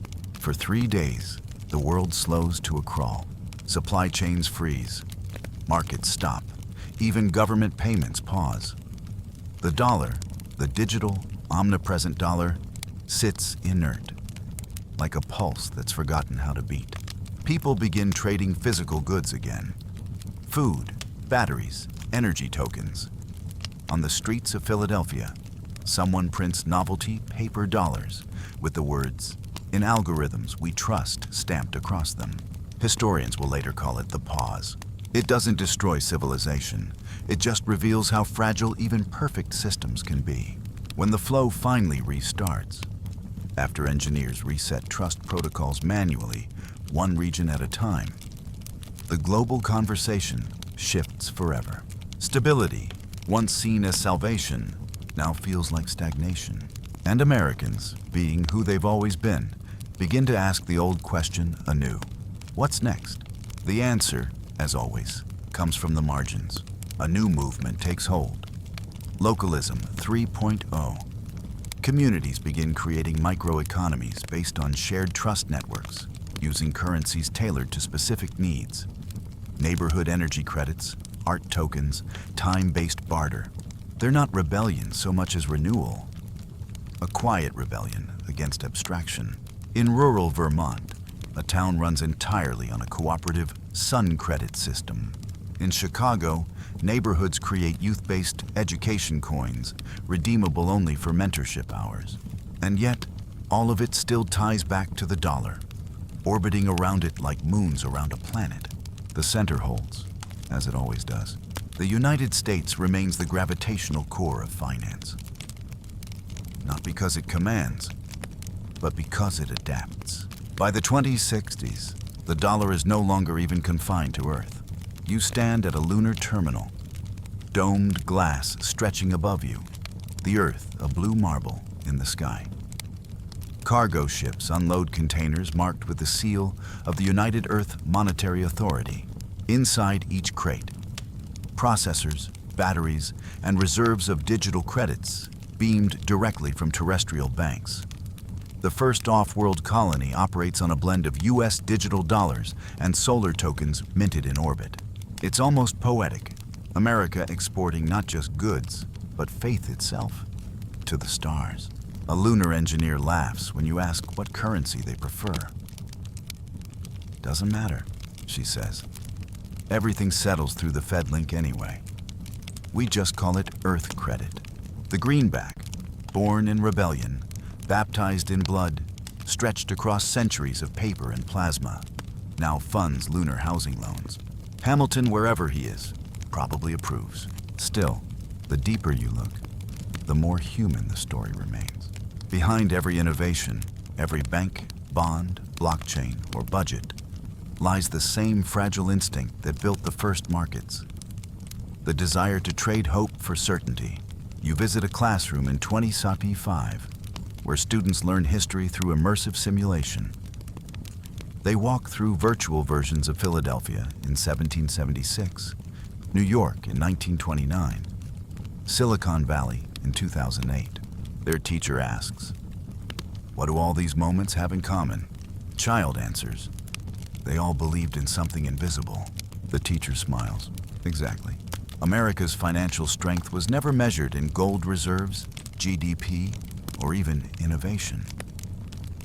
It was measured in trust under pressure, the capacity to keep believing when the numbers stopped making sense. The green paper that once felt cheap became sacred. The digital code that once felt alien became home. And every crisis, every crash, every rebound was less about loss and more about calibration, another step in the long dance between chaos and faith. Now, at the end of this long timeline, you stand once again in silence. The hum is faint but eternal, stretching from the presses of 18th century Philadelphia to the quiet circuits of quantum markets. If you listen closely, you can still hear it, the scratch of Hamilton's quill, the echo of Lincoln's speeches, the whir of Roosevelt's radio, the soft click of a phone approving a digital payment in an instant. All of it, threads in one vast tapestry. The story of a nation that built its strength not from certainty, but from continuing anyway. And so the American dollar endures, not as paper, not even as code, but as a conversation, a promise continually rewritten between the present and the future. You take a slow breath. Somewhere, a drone hums overhead. A child laughs in a park, a machine approves a microloan, and the story goes on. The sound of progress and the sound of faith have become the same frequency. Money, once an invention, has become a mirror. And when you look into it, you see not just America's strength, but its reflection, flawed, resilient, endlessly reinventing. The hum softens. The city fades. The stars grow quiet. History exhales. You close your eyes, feeling the warmth of every century that came before. There will be new crises, new currencies, new reckonings. But there will also be new beginnings, new inventions, new faith. The story of America's financial strength is not finished. It never will be. Because as long as there are people willing to believe in paper or pixels or promises, there will always be a hum in the dark, calling tomorrow into being. And with that sound, the world turns once more. Soft wind down, final 300 words. The hum grows fainter now. The lights of the city blur into soft halos, the kind that make you forget where history ends and dreaming begins. You're still there, standing somewhere between centuries, between the first handwritten ledger and the last line of code. The air feels calm again, the kind of quiet that comes after a storm that lasted generations. You listen, and beneath everything, beneath the noise of markets and machines, you hear something tender, the rhythm of human breath, the slow exhale of a civilization that, against all odds, learned how to balance risk and hope. The numbers fade, but the feeling stays. You realize that wealth was never really about possession. It was about trust, about the quiet courage of millions who believed in a system fragile enough to fail and strong enough to begin again. The paper may crumble, the code may corrupt, the banks may rise and fall. But belief, that invisible current, endures. You let the last of the city's light fade behind your eyelids. The hum softens into silence. Somewhere, a press runs one more time, printing a promise that will outlive its ink. You breathe out, slowly. The story continues, as it always does.